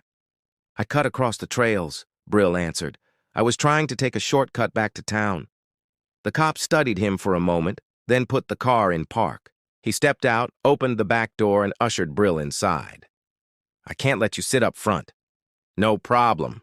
Brill bent over and shuffled like he was exosuited. What happened to your head? The cop asked as he settled in the back seat. Walked right into a branch, Brill told him. Bled pretty bad. Officer Parks, according to his nameplate, closed the door and got in behind the wheel. He pulled a half U-turn, reverenced, and finished it off to go back the way he came. You need to get that looked at? I'll be fine, said Brill. It looks worse than it is. The cop nodded and stared at him in the rear-view mirror. So, he asked, where did you park? Brill had no idea. In town, Brill answered. They drove in silence to the curve in the road. Brill wanted to look back over his shoulder to see if other soldiers were moving out of the woods, check if a helo was zeroing in on the police cruiser and starting to give chase. But any move like that would arouse suspicion. So he sat in the back seat, hands on his legs, right arm slightly higher because of the bag he still carried. I've been lost before, said Officer Park, both in the literal and figurative sense. Brill couldn't remember if cops gave rides anymore. When he was a kid, it wasn't a problem. Part of protecting and serving meant knowing the neighborhood, going the extra mile. Small-town cops gave rides to stranded motorists or people on the edge of trouble all the time. Not causing trouble, but on the receiving end. Now, though, he'd been out of the country for too long, and the police looked more militarized than when he grew up. This one had an AR-15 strapped to a lock on the dash instead of a shotgun. A Kevlar vest on under his uniform that made him as thick as a fire hydrant. I was scared until I found the road. Brill played the part. Yeah, been there, Park agreed. I haven't eaten all day, Brill said. If you could just drop me at a restaurant in town, I can walk to my car. Sounds good, Park agreed. He gripped the wheel with one hand, watched the road, and kept an eye on Brill at the same time. It was the movement of his eyes, like a roving pattern. Road, mirror, road, mirror. Brill sat in the back and listened to the chatter on the radio, keyed up to hear suspect descriptions or bolos. No one said be on the lookout for him, though. Officer Park drove through the edge of town that blended in with the woods. It appeared in the middle of a clearing like a fairy circle after a thunderstorm, just popped up in the middle of nothing. Brill could see a well-kept wooden welcome sign that advised him he was in Baker, population 312. Where Baker was, he didn't know. There were 24 streets laid out in a grid pattern, and Park chose the main drag. They passed homes that were occupied and some abandoned, all manner of type with varying styles of architecture. Built at different times, thought Brill, and added as needs must based on the style of the day. The commercial area was closer to the center of town. Simple block buildings surrounding a few streets of old brick structures. Park pulled into a 4-store strip mall and parked near a diner on the end. "You sure about this?" he asked. "I could just take you to your care, save you some more time on your feet." Brill told him he was good and waited to be let out. He stood by the glass door next to a whiteboard advertising the blue plate special of the day and waved as Park pulled back onto the road and accelerated back toward the edge of town. He waited until the cruiser was out of sight, then moved around the side and to the back of the building. It was smarter to keep moving. Smarter still to find a car and get gone altogether.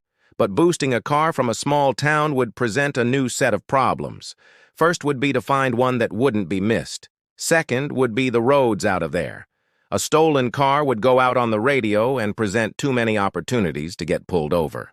The net would be closing soon, as one side of the circle reached the other, and she would realize Brill slipped loose. If she was smart, she would call for the right kind of help then. Park would check in and tell them he dropped Brill off at the diner, and the search would start from there. He figured he had 90 minutes. An hour would be better. An hour's head start in any direction would put him that much closer to finding a big city. A big city meant anonymity. Getting lost there would be easy. He just had to make it first. Brill passed a bus station and considered it. But when the call went out, they would pull over buses or check with drivers. Too easy to find. Besides, he didn't have any money. He started walking. He quartered the blocks, going mostly by feel, looking for a certain kind of place. He would know it by feeling. Small towns where he grew up had them in the rougher part of town, and every town had the other side of the tracks. Even when there were no tracks. It took 15 minutes before he saw the sign. Pawn shop. And he was in luck, because the tiny little store set back on the far side of a parking lot had bikes up front and a scooter and 3 dirty, banged-up cars with for sale signs in the windows. Brill went inside and haggled and traded with the bald, round proprietor, 2 military-issue, 45s, plus 2 knives for the title and keys to one of the cars, and a screwdriver with a head that changed from flat to Phillips. It took 20 minutes, and Brill wasn't a T even out of the door when the guy started filing serial numbers and cleaning the pieces.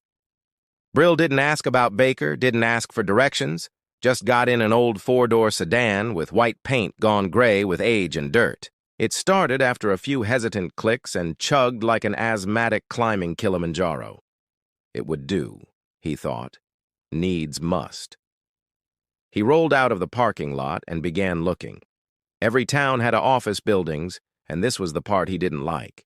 He found a parked car and edged up behind it to create a screen with his new wheels. Then he used the screwdriver to transfer the plates to the new car and rolled away.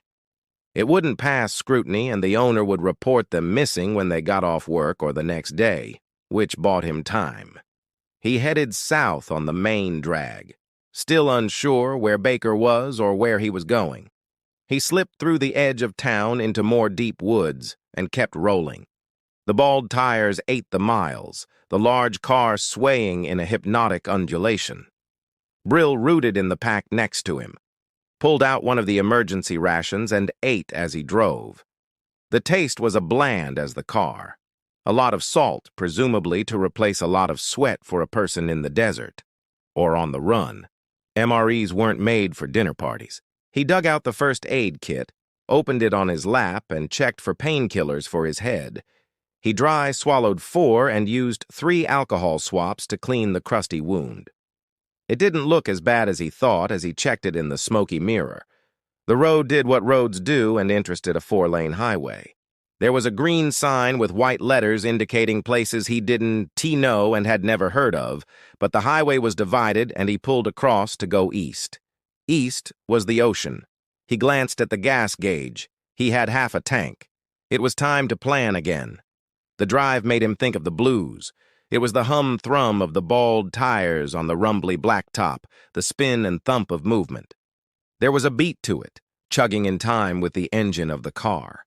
Brill figured bluesmen of old, skinny black guys with big hands and used guitars would sit on front porches and listen to trains go by to pick their notes.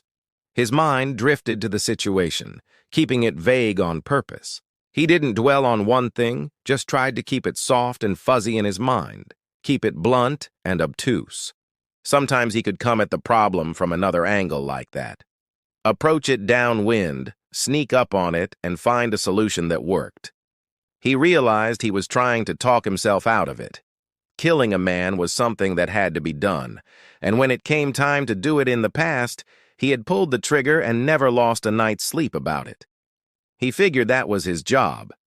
Killing bad men. Some of those bad men were rebels, fathers with families they were trying to protect. Some were just enemies of whoever paid his boss, and he did as he was told. Shelby, though, he couldn't figure. Not yet. Was he a bad man doing bad things? Or was he a patriot, misguided in his attempt to keep his country safe? A lot of good old boys he grew up with had that attitude. It was okay to do bad things to non-Americans, so long as the result was good. He moved his eyes in a triangle. Road ahead, road behind, the woods beside him, just checking, just to be safe. So far, so good. He passed a green sign with white letters that told him it was 48 miles to the next city. He kept going. The woods began to thin out. The steady, solid tree line started being interrupted by homes, then buildings. He wasn't in town yet, not the big one at least. The satellite townships that popped up around larger cities, not suburbs. These were here first, 100 years ago when people liked space. Good fences made good neighbors. But 10 miles was much better, like villages in Africa. They popped up where they needed to be, a wide spot on the trail, a place to rest the horses, restock the wagons, build a mill. Someone built a house, then another. The town 10 miles away grew. Maybe an industry showed up after World War II and drew in a bunch of farm kids looking for life in the big city, big compared to the township, larger than the village. The town expanded out. He could see it as he drove, like watching the expansion in reverse at 50 miles per hour. The townships had older homes, older buildings, 'cause no one was moving there anymore and gentrification skipped it over. The buildings weren't cool enough to rehabilitate, weren't architecturally diverse enough to bother saving. They were repurposed, reused, or left to rot. Then the town line. Newer buildings. Simple block construction covered with facade. Then older as he kept going. The city wasn't huge, but cities have a rhythm of their own, an ebb and flow, especially in the South. It didn't matter what part of the world they were in, cities were the same because people were the same. There were places people wanted to live and places where people lived who had no choice. He aimed for those places, followed the speed limit, full stop at every stop sign, wore his seatbelt, no reason to attract any attention. Brill was looking for a certain kind of place. Boarded-up houses were a good sign. Trash in the yard, cars up on cinder blocks. The certain kind of places would attract a certain kind of people. Addicts. Every city in every country in every world had them. And addicts meant dealers. It wasn't a socio-economic problem to Brill. There were rich addicts as well as poor, but the dealers who catered to rich clientele tended to do it in places that were harder to get to. Nightclubs, boardrooms, or the bathrooms in large office buildings, nicer homes in gated communities, not ideal for what he wanted. He spied it on the 9th turn. A skinny guy with no teeth stumbling like a zombie on the sidewalk. A man with a purpose. One arm locked to his side, the other swinging wide. Brill slowed down and followed him for 3 blocks. The destination was ahead. He could see it when the man sped up. Getting closer to what he wanted got him excited, put a little pep in his step. He lurched faster. Brains, thought Brill. Must eat brains. He didn't know if brains were up for offer. Street dealers were smart, they had to be. But if they were really smart, they would be doing white-collar crime and making millions instead of slinging whatever on a street corner to make thousands. Penny-wise, pound foolish. The kid sold him. The addict shambled up to Dirty Urchin in a white tank top gone dingy, food stains and grime making it gray on his black skin. He straddled a bicycle with 2 flat tires on the corner of the street, below a block of dilapidated homes. The addict dug around in his grungy jeans pockets and passed over a couple of crumpled bills to the kid. He dropped the bike and raced to the 3rd house on the block, bounded up the steps and knocked on the door. The top half opened like a homemade Dutch door, and a slender ebony hand took the money and passed a tiny baggie out to the boy. Then he skipped down the steps and completed the trade. The boy lifted the bike, straddled it again, and glared at the junkie as he hobbled away. Just as quick, his eyes locked on the sedan and at Brill. The small head tilted in concentration, working to determine if he was a threat or a customer. Brill waved as he drove past to add to the confusion and turned back toward a better part of town. This kid probably never saw a tourist before. Nobody toured this neighborhood. Hell, it could barely be called living. Brill pulled over to the side of the road in front of an empty house and checked his resources. An unknown number of enemy behind the door of the home. No access through the windows to spy or make an entrance. Front door was sawed in half, so kicking it in would be a problem. The top part might stay in place, which would expose his legs to return fire. Or the bottom part would go and expose him up top. The kid would act as an early warning system. Brill knew he was there to decoy the cops, who were smart enough to know what he was doing, but he might have more than one purpose. At least he wasn't armed, Brill thought. Nowhere to hide a gun, unless he had one stashed under the thin wooden steps or in the grass. He shook his head. One variable he couldn't control, one among many. He almost drove away then, looking for an easier way. A quick glance at the red needle just over empty made him reconsider. He had no money. He needed money. The decision was made for him. He just wished he had a couple of those SOG guys to back up his play. They could breach in multiple points, subdue resistance with extreme prejudice. Easy. Going in hard, alone, wouldn't be. Brill snorted and cranked the car in gear. Going in would be a nightmare, but what if he could get them to come out? Brill turned left and pulled up to the curb in front of the house the little kid on the corner had run up to. The kid watched him, mouth hanging open. He dropped his bike and sprinted away. This kind of neighborhood, a white guy stopping on the street and not looking to score was a cop, plain and simple, even if he was in a beat-up old crappy car. Brill liked the binary thinking of it, a simple choice. Cop or no cop, from the kid's perspective at least. Anyone looking out from the house would see the same at first. White guy, white car, out of place, but no SWAT team, no flashing lights, no spill of Kevlar-covered police from the back of anywhere, advancing on the drug house with military-issue rifles tucked to shoulders. Just a guy, sitting in a car. The simplicity of it was maddening. What did that guy want? What was he doing there? And then, after some debate, after the lack of movement dragged on for a few minutes, a realization. The guy, whoever he was costing them money. Because a beat-up white sedan with a white guy waiting in the front seat might not be a cop car, but why take the chance? Customers would stumble to the corner, look for the kid, look for the set-up way to do the thing, and stare in fuzzy confusion at the discarded bike with 2 flat tires. Their bloodshot eyes would stare at the house, then the car, and move on. a survival instinct of sorts. Brill waited. After the third would-be customer tripped over the curb as they stumbled away, the top half of the door opened. He couldn't see inside. Couldn't see anyone looking out at him. Couldn't hear anyone screaming for him to get the hell out of there. So he waited. Two more lost transactions lurched across the street in search of easier pickings, and the bottom half opened it. It folded in, not quite matched with the top half, which messed with the depth perception and the way the light entered the dark entryway. Then a man stepped out. He was tall and skinny, long ropey muscles on display in a skin-tight tank top. Crisp ironed blue jeans sagged low, belt holding them to the top of his thighs, so that a colorful pair of boxer briefs were visible between the bright white shirt and dark denim. One hand held the belt buckle, and the other held a pistol, not quite aimed at Brill, just waving in the air, motioning him to move along. Brill studied the thin face a moment. Tight cornrows framed it. Diamond-studded earrings flashed on his ears. He waited. The waving got more frantic as the man stepped on the porch and aimed the gun.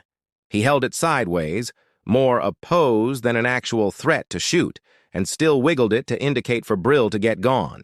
When he didn't, the man stepped off the porch and crossed the yard. The way his pants were slung, it was a wonder he could walk, Brill thought. Waddled, more like it. The pistol tapped on the glass. Brill rolled it down and let the gun come in toward his head. "You ain't hear me?" the man asked. "I said get gone."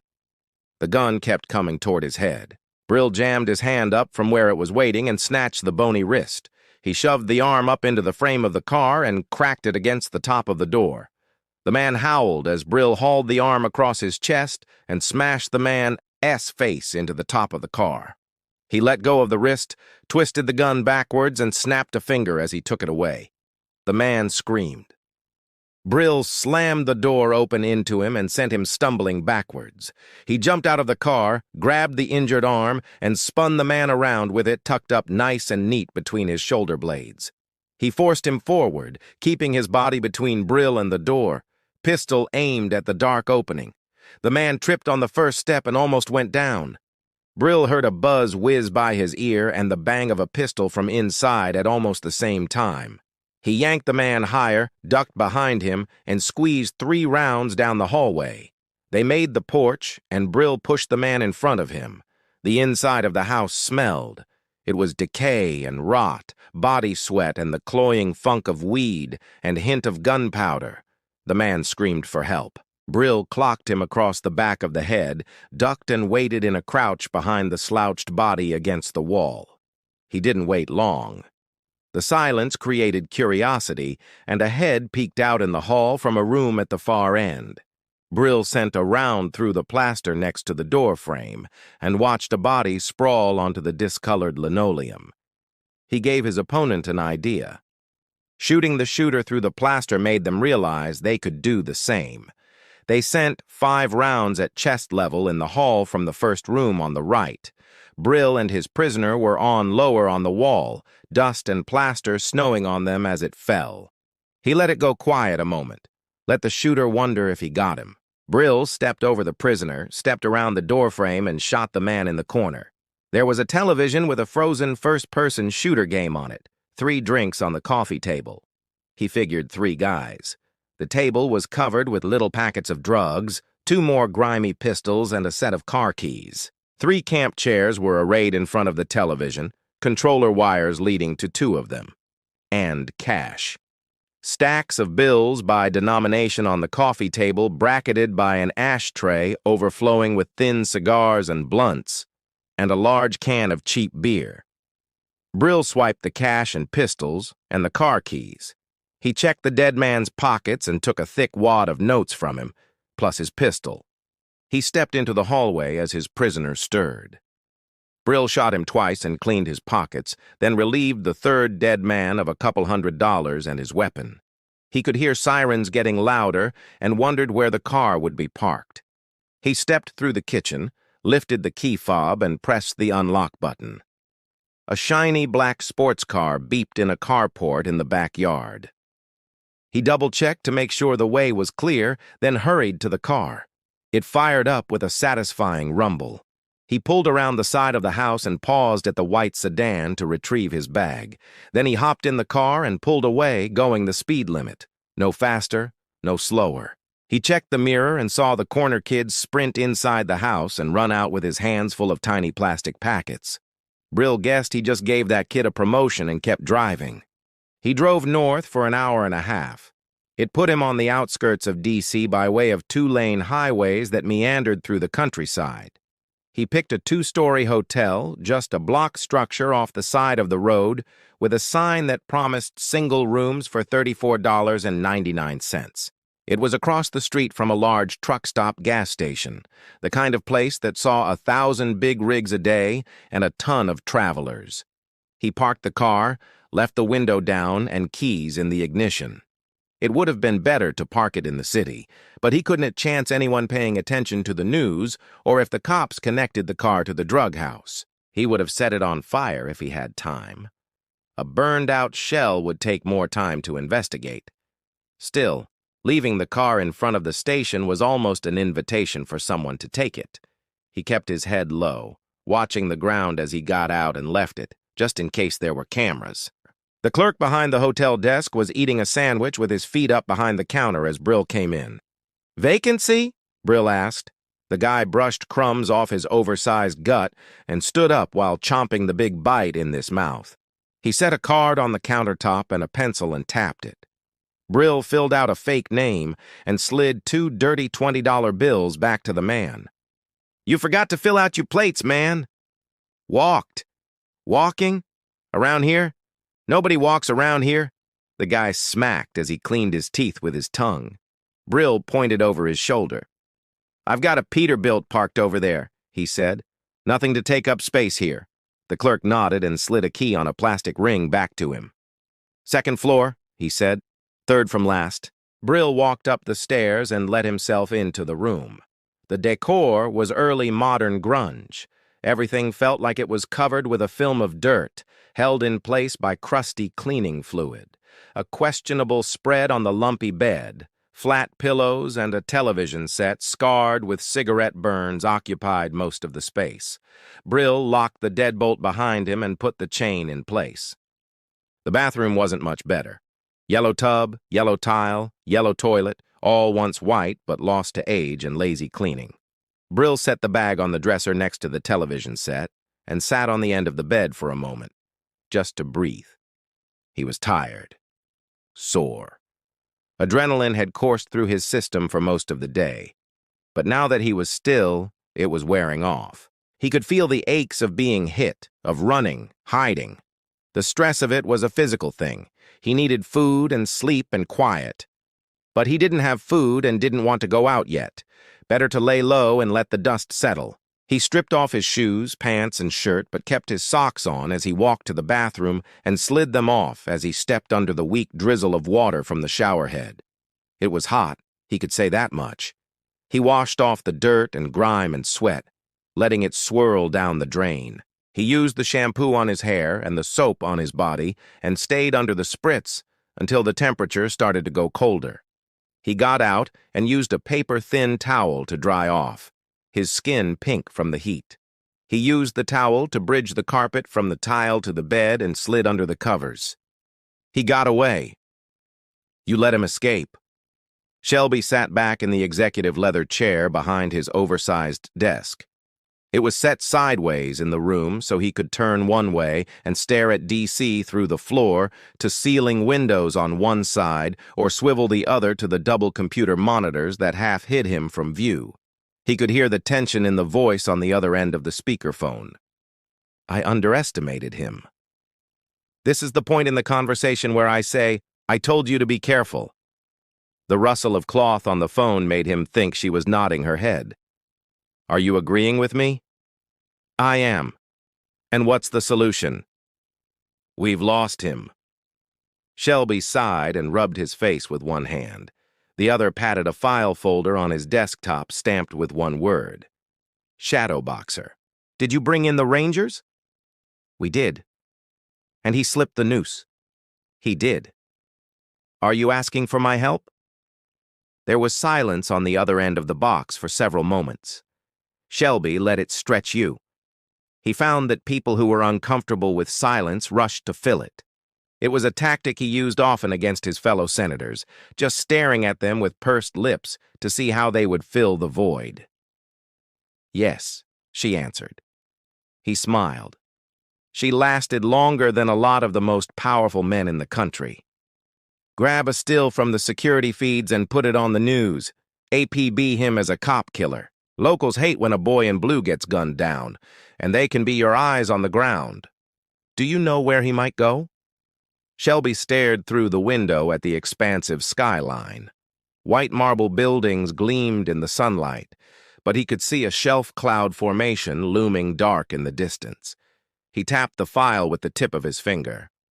"Home," he answered. "He's going home. There are a lot of ways to get there," she started to say. "His home," Shelby corrected. "Do we have assets in South Africa?" "I can get some. Find the girl. Bring her here. He'll come for her." "How do we let him know we have her?" "You know what a good cop killer needs? An accomplice." "He comes back to me when I get him," Shelby snorted. "That's a bold request.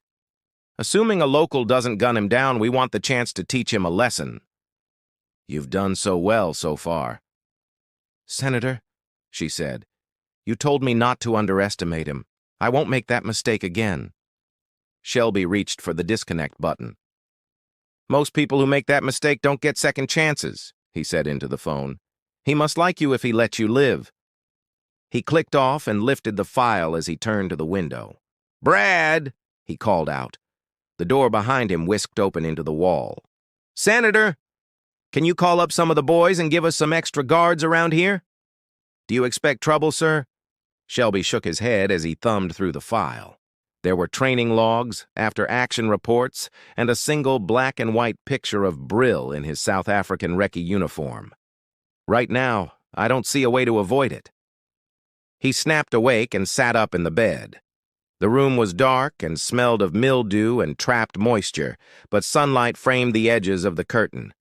Brill slid into his clothes from the days before and checked his gear as he planned out his next move. Food first, then movement. The problem was distance. He could hike 20 kilometers in a day under a 60-pound ruck, but in the jungle, there was always a base to return back to. Here, walking was considered out of the norm, and out of the norm meant a second look. And there was no base of operations. He felt listless for a moment and took a deep breath. Simon taught him how to solve problems. Don't focus on the big picture. What was the next step? What was simple?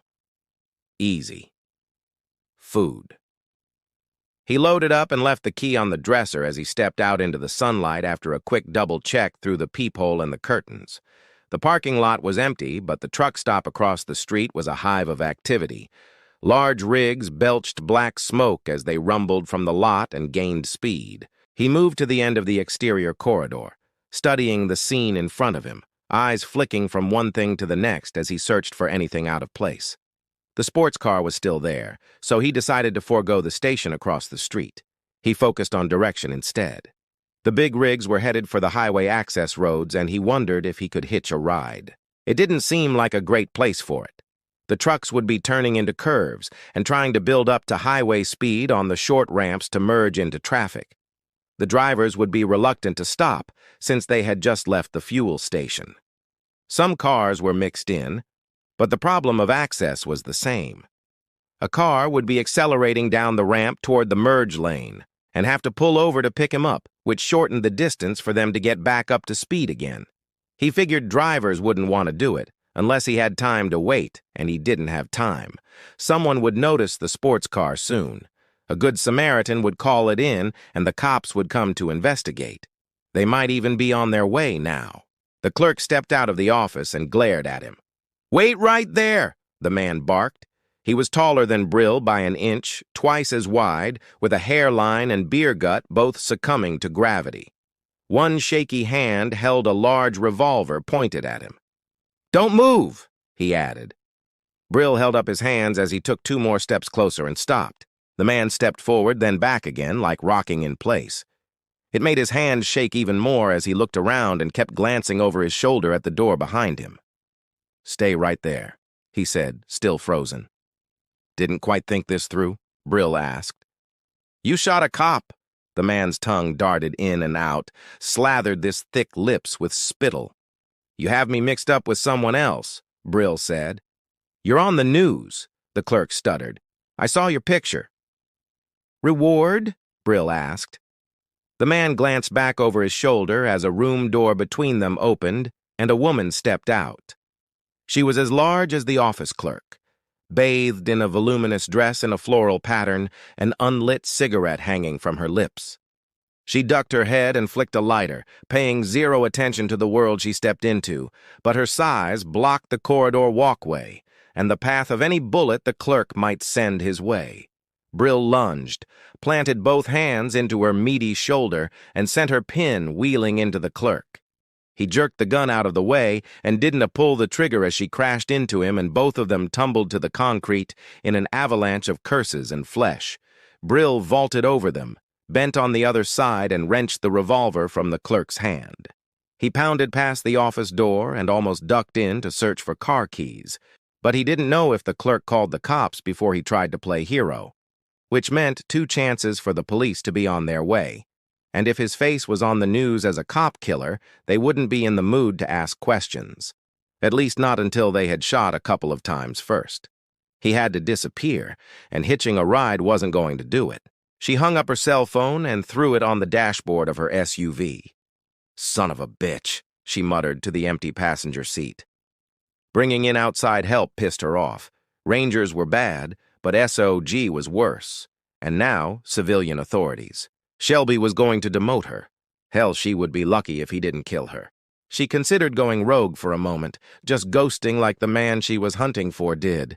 She had a couple of accounts with money, a few IDs she could hide under. Contacts overseas could set her up as a nice used bookstore owner in Prague or Sweden. She gave it a moment of serious thought. It would be easy to drive to the airport, hop a plane.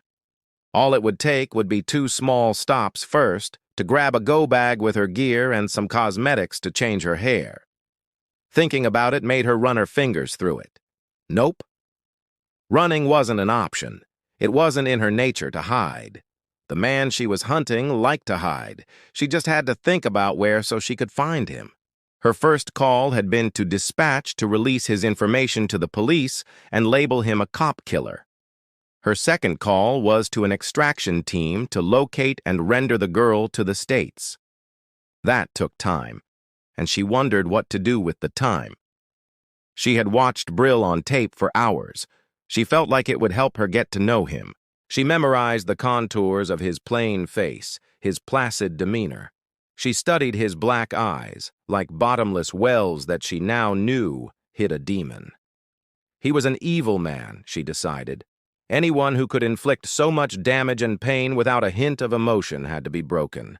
She had Delta operators on her team who cried like babies for the men they had killed. Not during a fight, because they were royal badasses who excelled in delivering just punishment to the enemies of the state. But after, when the adrenaline wore off, they were men who experienced some level of emotion for the actions they were asked to do. Not him, not once. She wondered what was wrong with him. Psychotic, to be sure. If Shelby hadn't pulled him into an operation when he was a kid, if he hadn't gone into the South African military not long after, she wouldn't be the one hunting him. She was sure of that. He would be stalked by the FBI as a serial killer. He had the eyes for it. Dead, black, bottomless. She shivered in her seat and wondered where he would go next. They would take the girl to D.C. The instructions were to land her at McNair and take her to a warehouse. Now she had to decide how to leak the information so he would hear it. They could set a trap for him. A trap meant she wouldn't have to do the hunting.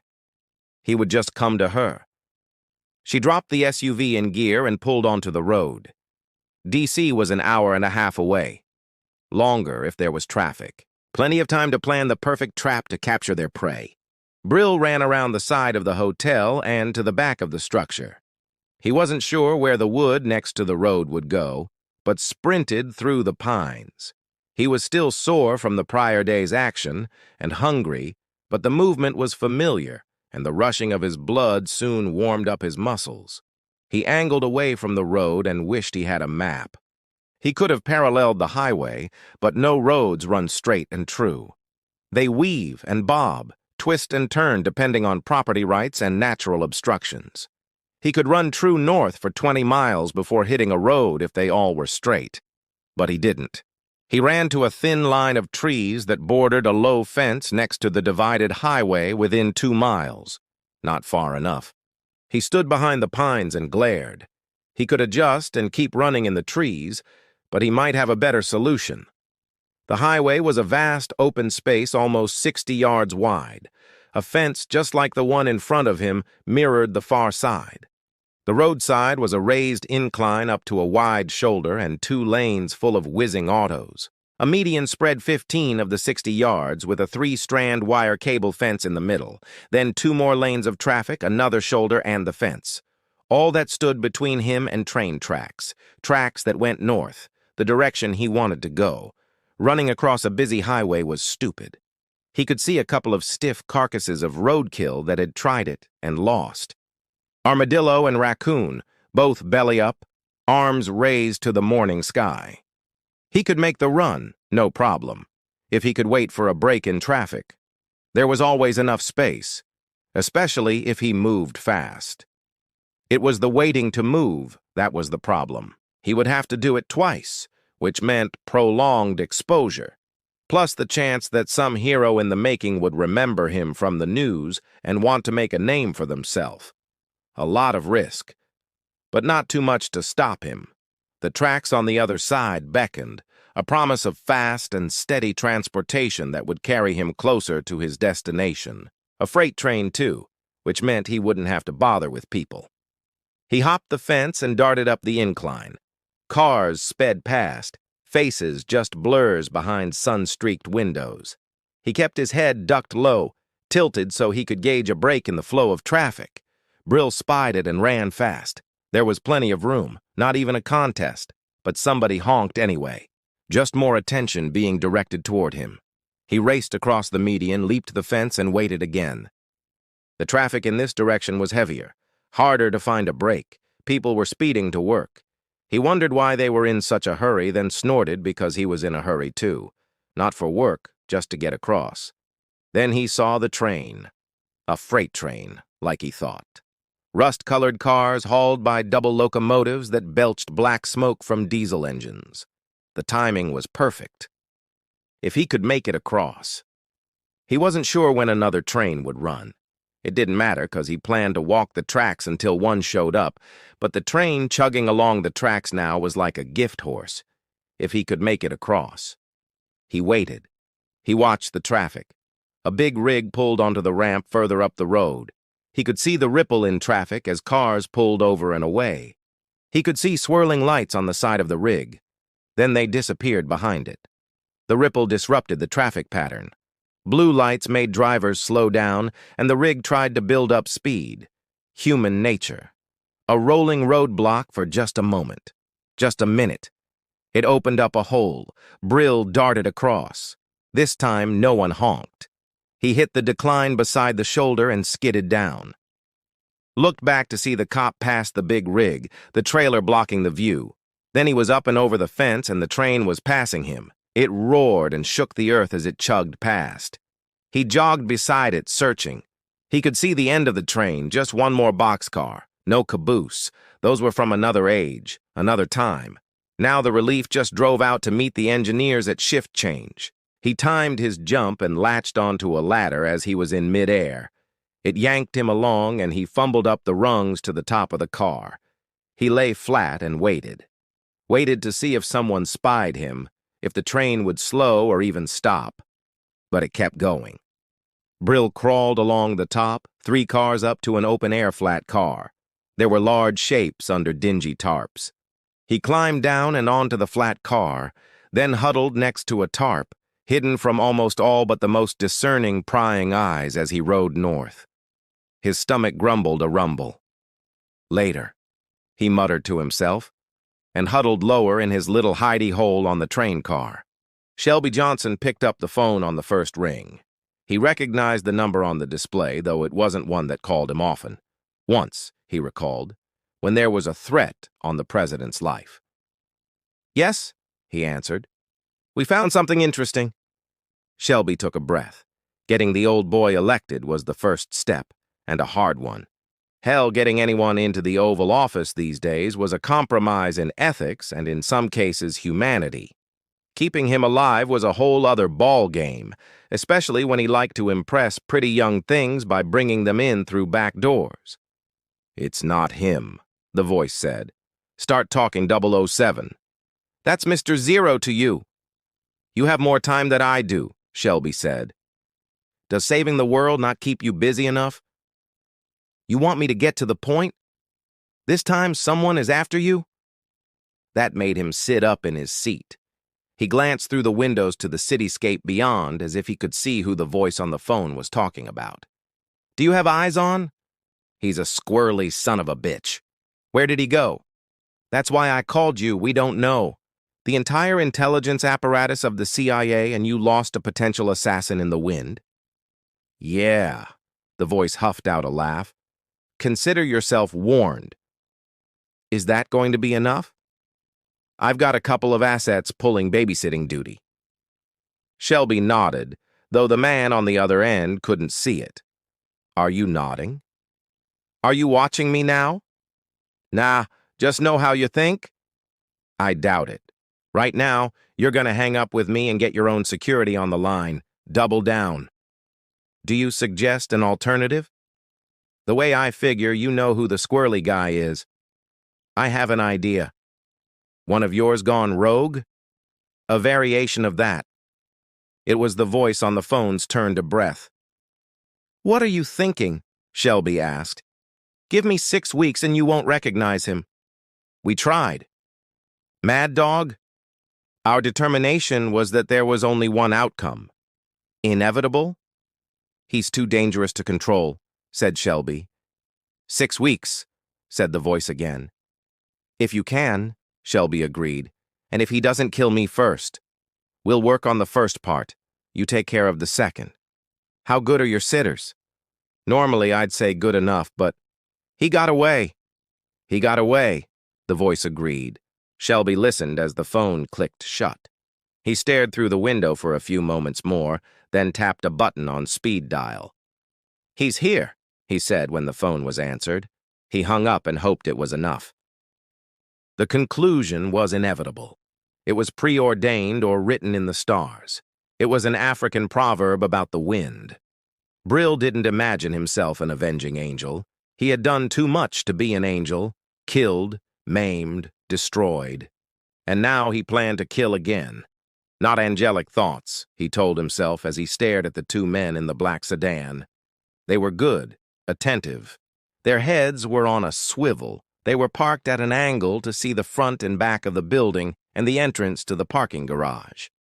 Brill knew they were G-men when a traffic cop puttered up in an electric 3-wheeled cart with a plastic wind cover and offered to write them a ticket. They declined by showing leather wallets. He couldn't see the ID, couldn't see if there were badges inside, but he could see the cop's attitude change, a cross between pissed off and deference.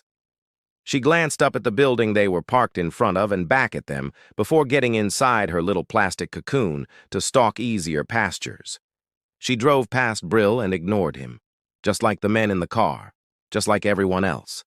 He wore layers of clothes, dirty, grungy, rooted from several spots, and added as he walked downtown from the train tracks. The homeless shed items like snakeskins, dropping shirts and jackets and blankets on random corners or under overpasses as they saw fit. He didn't know why, just that it was a universal action. Maybe it was the cheap hooch or the mental illness or the heat.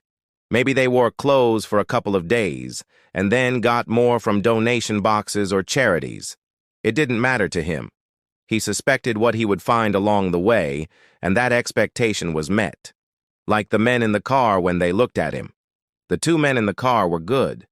Only their heads moved in the past half hour, and even then it was hard to detect.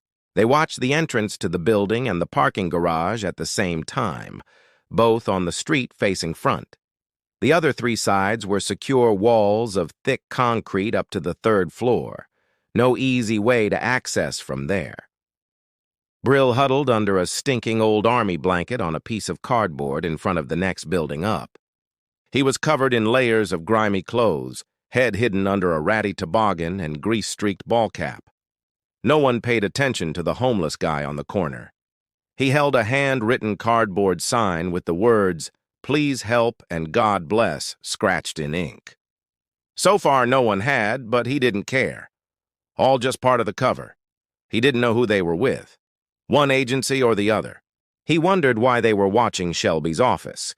Did the senator reach out for additional help, or was this just something he stumbled across? Secret squirrel stuff had never been his specialty, though Simon insisted that everyone in his company had a basic understanding of tradecraft.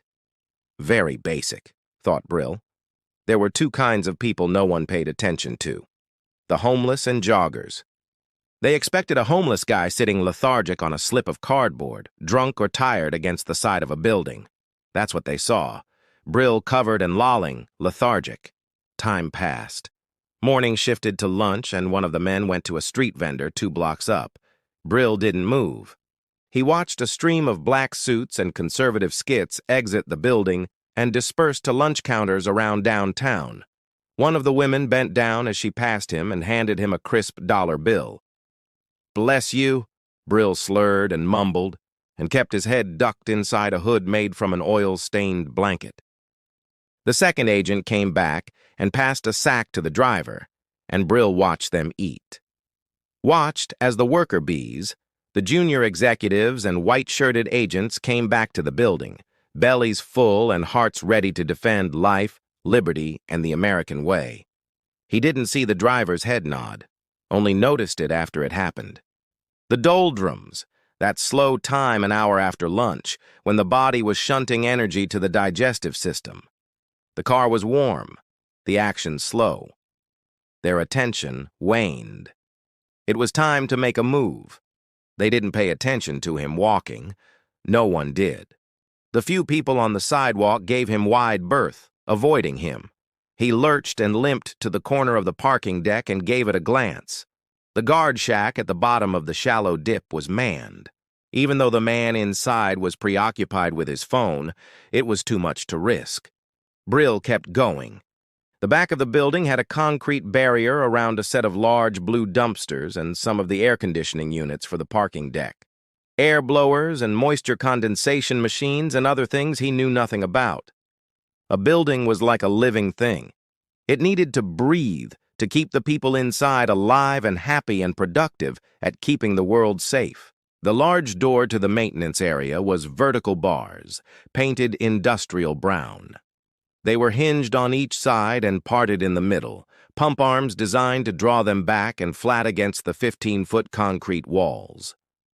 There was a black door at the far end of the blocked-off area, access for the janitors and cleaners to move trash to the big dumpsters. Brill wondered if he could go over the wall.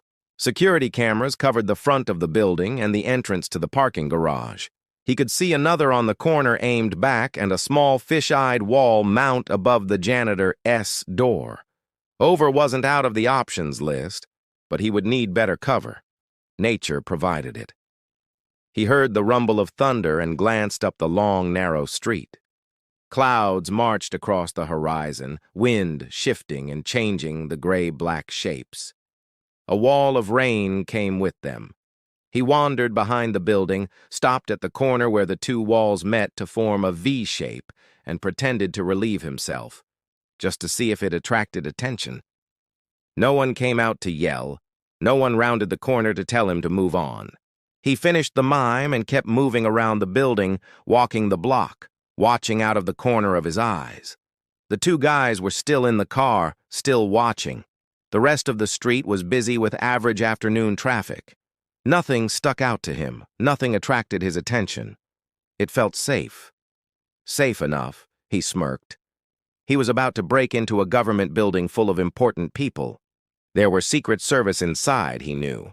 Most senators had a security unit assigned to them, and Shelby was no exception. He wondered if he would have to kill them too. They knew the price, he said to himself. He had been a soldier once, and a mercenary. Both times he had been paid for fighting. The bodyguards and security were no exception. They weren't freedom fighters in it for a good cause. They were men and women paid to do a job, which made them mercenaries as well. The rain chased him up the sidewalk as he rounded the corner again.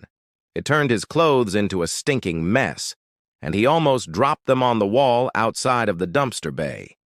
That's why the homeless shed them, he thought. The rain fell in hard, stinging drops, an afternoon downpour that was common in coastal areas. It made long-distance surveillance difficult, if almost impossible, and also hid him from the cameras. The electronic eyes had trouble distinguishing the movement, his among the raindrops. Brill lost the limp and hustled to the corner where he pretended to pee.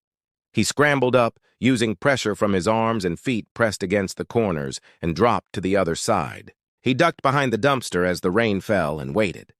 The door opened 3 hours later. The time cost Brill. He squatted in the rain beside the dumpster, soaked and cold. Hyperthermia set in, a mild stage. But for a man used to the heat of the jungle, it was enough to slow him down. Almost too slow. The janitor kicked the door open with a curse and shoved a plastic rolling cart full of bags stuffed with shredded paper into the rain. Brill caught the edge of the door on his shoulder and backed into the wall. If the man had been paying attention, he would have been caught. But luck was on his side. The janitor kept his head ducked under a rain poncho and cursed every single bag he tossed through the open door of the dumpster. Brill snuck around him, stepped inside, and hoped the man wouldn't notice the puddles he left on the floor. The short hallway led off in 2 directions, and Brill chose the left-hand side because he could see a stairwell. He stripped as he climbed 2 flights, peeling off the clothing layer by layer.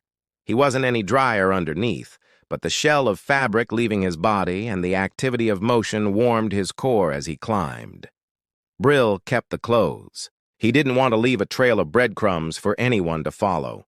He wadded them up and carried them under his arm and hoped anyone who decided to take the stairs today would think it was an errant umbrella brought in from outside.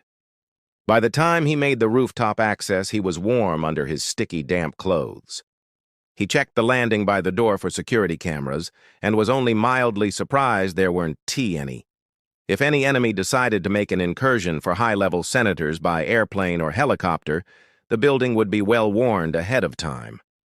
They didn't need the early warning from a rooftop alarm. He settled on the landing to wait. Waiting was one of his areas of specialty.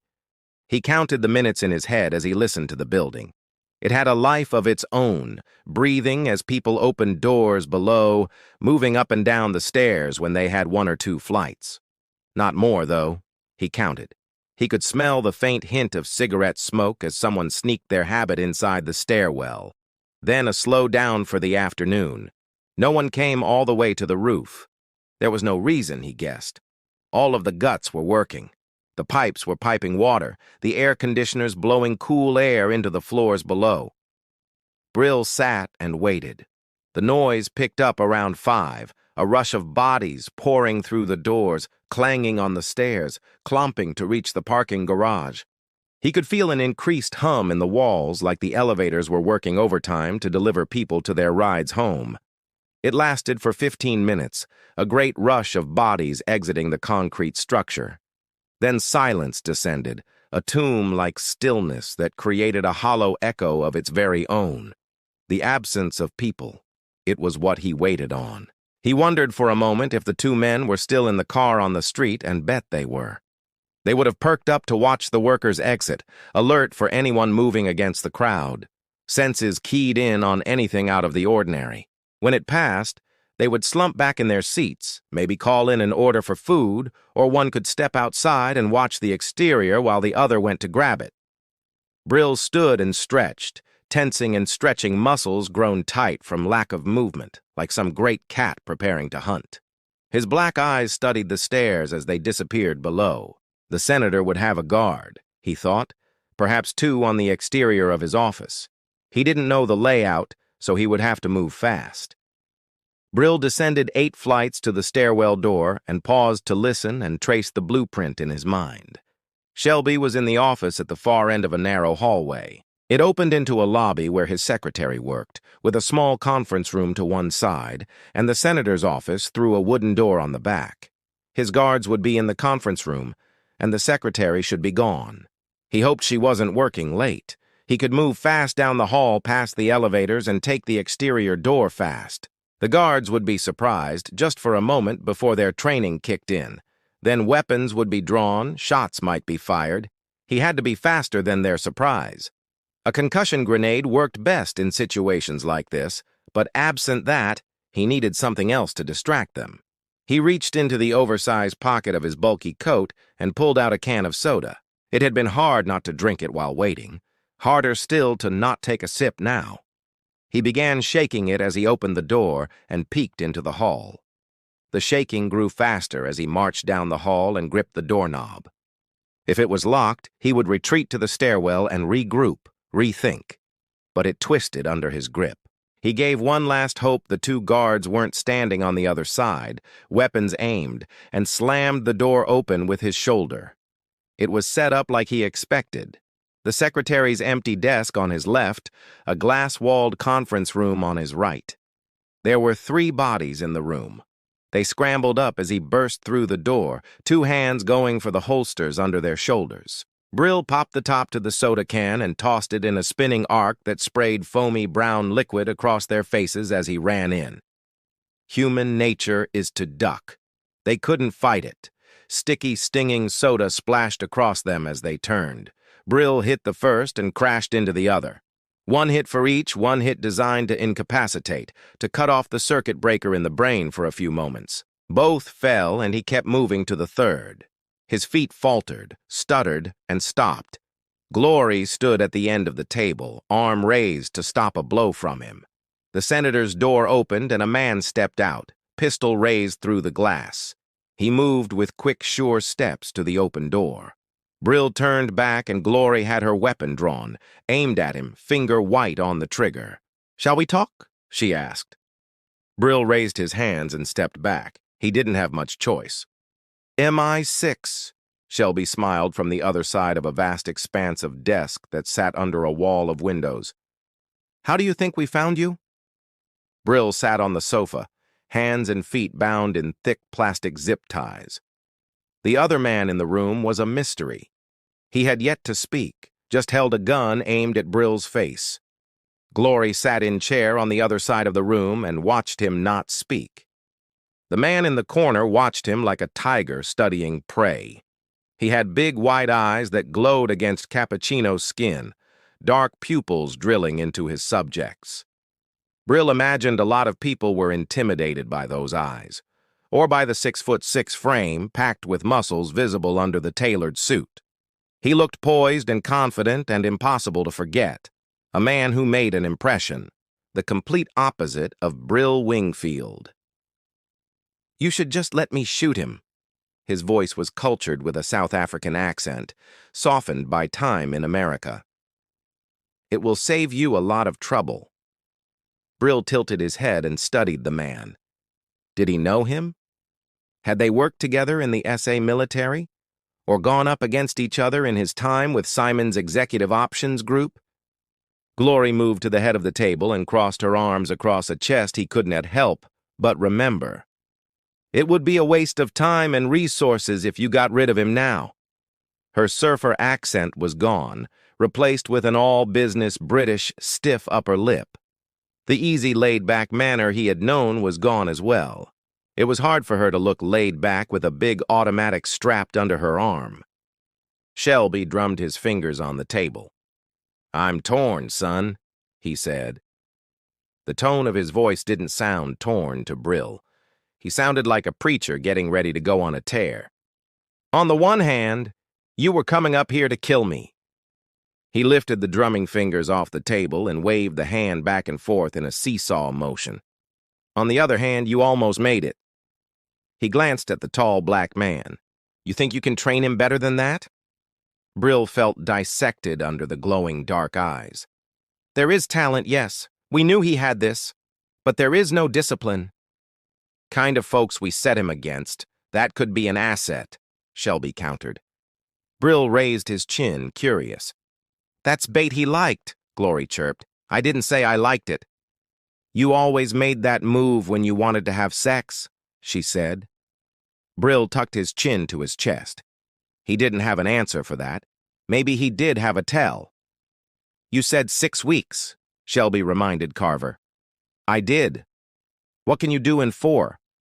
What did you have in mind?" They were coming for him. He could feel it in the air. Maybe it was the vibrations from the movements of their bodies through the trees. Maybe it was something more chemical, a scent put out by a hunter on the prowl. There was no way to know how many of them there were. The last time it had been 6, a squad, tight-knit, highly trained, highly skilled. He dispatched them with a simple efficiency, if not quite ease. Simon had hired the best special operators in the business, and Brill had been an apt pupil under their watchful ministrations. That, combined with his plain face and simple manner, made everyone underestimate him. "And luck," he whispered as the edge of the column stalked into view. He had always been lucky in the way of the warrior, like the universe had something to make up for, some great cosmic imbalance that nature kept trying to make right.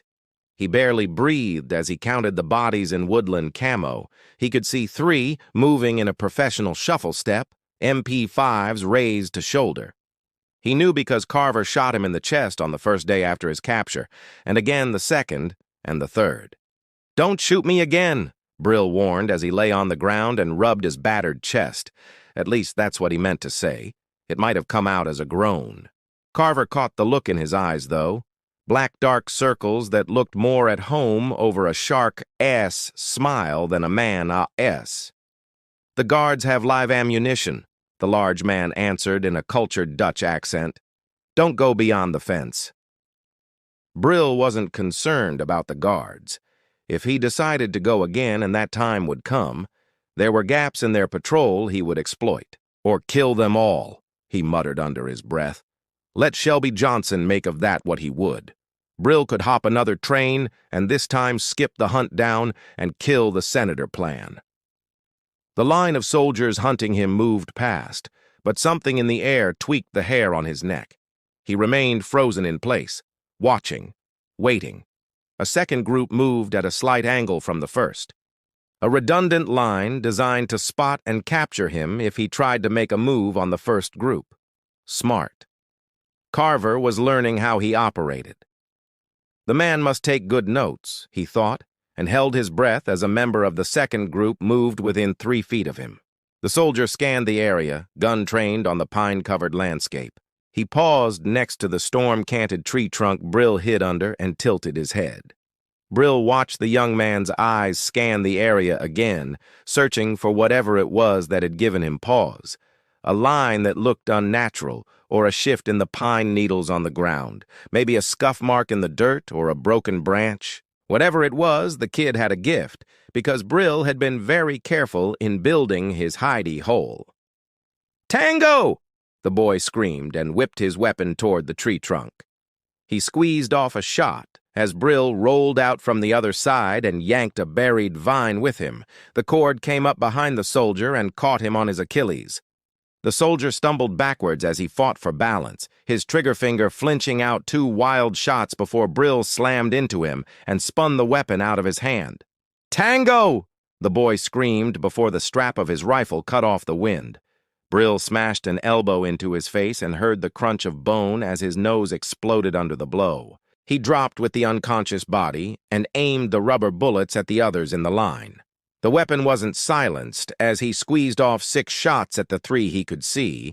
Then he was up and running. He put the tree between him and the first line as they ran back to the ambush site. But he could hear the crack of their rifles in 3-round bursts and the buzzing chitter of bullets slamming into the ground, chasing him. He ducked low to minimize his profile and kept running. The ground churned around him as he reached a 12-foot fence. It would have taken a leap and a pull to flip up and over the chain link, but the razor wire and electrical charge at the top convinced him not to try. Again. He hauled left and sprinted. The trees opened up into a small clearing carved at the edge of the forest. Carver sat in the passenger seat holding a squatty, wide-mouthed shotgun. Brill pulled up short as he stepped into the clearing. Moments later, the platoon hunting him fanned out from between the trees, guns held ready. "Should have turned right," Carver said. He aimed the shotgun at Brill and pulled the trigger. A beanbag slammed into his gut and hurled him back 3 feet. He rolled on his side and clutched the spreading ache as he struggled to catch his stolen breath. He didn't hear Carver march over to him and lean down. "I assumed you meant rubber bullets," he informed the fallen man. "Speak up, if otherwise." Brill opened his mouth, but he couldn't form words. Hard to speak when he couldn't breathe. "Excellent," Carver grinned, white teeth glowing against his dark skin. "Again." He motioned 2 of the soldiers to break from the crescent semicircle and pick up Brill. They half-dragged, half-carried him up the overgrown forest path in the wake of the jeep. He tried to get his feet under him, but his bruised and battered torso begged for just a little more time before it could function properly. Pain was a mind killer, he told himself, modified from one of his favorite book quotes. He worked to master the pain, worked to shut it down and focus on getting his wind and his legs back again, focused on finding an edge. They weren't going to kill him. Not on purpose, he thought, which meant they had other plans. "Bring him to me." "He's not ready." The president's wavy hair was starting to gray. A gift of the office, Shelby thought. He wished he had that problem. Where the leader of the free world's hair had decided to turn gray, his had decided to turn loose. Still, things could be worse. The man on the other end of the phone was privy to secrets held by very few, just as the senator talking to him had a few of his own. "You said 4 weeks, the gravelly southern drawl reminded him. "That's what I was told." The silence stretched between them as each waited for the other to fill the void. "Is there a complication?" The president broke first. Shelby gave a wry half-smile to the receiver he held in his hand. They were, after all, a couple of good old boys from a small state made good, and the most powerful man in the world did not need to be reminded who put him in that spot. "Not a complication," the senator said. "I've got a schedule," the president reminded him, meaning he didn't have time to dicker. One of the things Shelby liked about him, direct and to the point on conversations that mattered. "That boy's got a wild streak." He heard the president laugh. "He's from home, isn't he?" Shelby joined him for a moment. "We can't predict his actions," said Shelby. "We can't control him." "Set it up," said the president. "Same rules of engagement as last time." Shelby nodded into the phone. "You have an opening in that schedule, Mr. President?" The chuckle came again. "Set it up," the voice on the other end of the phone answered. Shelby listened as the man hung up and waited a few minutes before dialing another number. "Carver," he said, "you've got your first assignment." The room looked the same. Long tables set on the far side, covered in a white tablecloth. A picnic basket sat in the center. There were 3 Secret Service agents in the room, 2 armed with pistols, the other behind him next to the door he just entered. As he stepped forward, red dots bounced across his chest from the pistols. They weren't taking any chances. He walked toward the 2 men at the table. Shelby Johnson sat with a satisfied smile on his face and motioned Brill to the empty chair opposite of him. The other man was the president. He smiled, and warmth rolled off of him. It was part of his gift, part of why any person who met him fell in love. Charm, maybe. Brill had thought about the affect often. It was more than that. It was an ability to make anyone feel like they were the most important person in the room at that moment. "You look like you've had a rough time," the president said. He leaned up from the chair and reached for a sweating pitcher of brown liquid. "I had Melva make us up some favorites," he said as he drizzled the liquid into a glass and pushed it across the table toward Brill. "Sweet tea." Brill took the glass and swallowed half down in 3 gulps. It was ambrosia, not too sweet, just a hint of bitterness. "Can you believe I have her put the sun tea jars out in the rose garden?" The president laughed as he took a sip of his own. "How was your training?" "Rough." The president nodded. "Necessary," said Shelby. Brill glanced at the senator. "What am I being trained to do?" he asked. "Besides survive." The two men across from him exchanged glances. "Why?" Brill asked. "Why what?" "Why there?" Brill asked as he studied the two men. "Why is it so important?" Shelby shot a look at the president and waited. There were bags under the other man's eyes, a sense of exhaustion that gave him a sleepy look. Brill thought they looked new. Heavy as the head, he thought. "You know how many wars we've fought over oil?" the president rasped after a moment. Shelby held up his fingers and showed Brill a 0. "We've secured allies, funded their programs, and made concessions," the senator said. "But we don't engage in direct conflict." "But oil makes the world spin round," Shelby continued. "We're hungry for it, and our appetite is growing every year. So the CIA and the State Department look for ways to feed us from the outside, and we've got Interior looking inside to shore up our reserves." He pointed to the president. "But that man," he grinned, "that mind of his doesn't think about just today. Hell, I've been after him to start planning his re-election and succession, but he's got an eye on something else." "Lithium," said the president. "China is starting to grow, and we can't compete with them for oil. They have twice our land mass, and we're outnumbered 3-1. In 20 years, their economy will rival the U.S., and in 30, we're eclipsed. Your help with the minister in South Africa secured 2 of the world's largest lithium mines." "What is it?" "Batteries," said the president. "A lot goes into alternative energy, but our DOD boys think we need it, and I agree with them. Let the Chinese drill for oil. We'll use the sun and wind and water." "And oil," Shelby corrected. "The problem we keep running up against in a 30-year plan is the president is only in charge of it for 8. Brill tilted his head and gave Shelby a calculating look. The senator smiled back. "No term limits," said Brill. "And there won't be," Shelby nodded. "Not while I'm alive. I don't see where I fit." "You think it's just this one plan?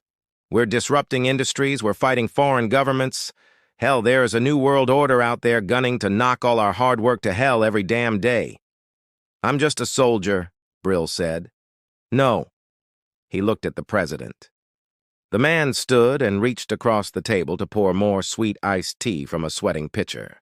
Brill noted the Secret Service agents shift, hands closer to their weapons than they were a moment before, ready in case he moved. "Your grandfather was a carpenter, right?"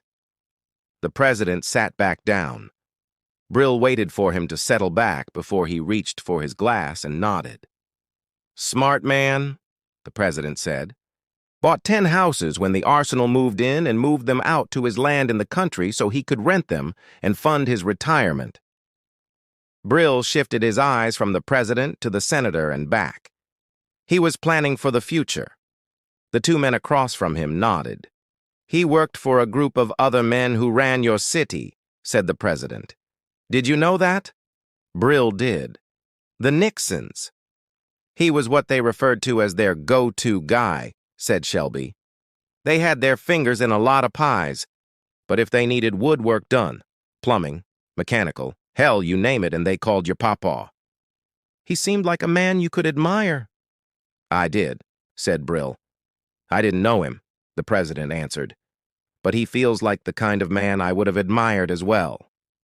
"That's a good turn of phrase," said Shelby. "A go-to man. The guy you go to when you want to get stuff done." His eyes drilled into Brill, studied him. "Is that your offer?"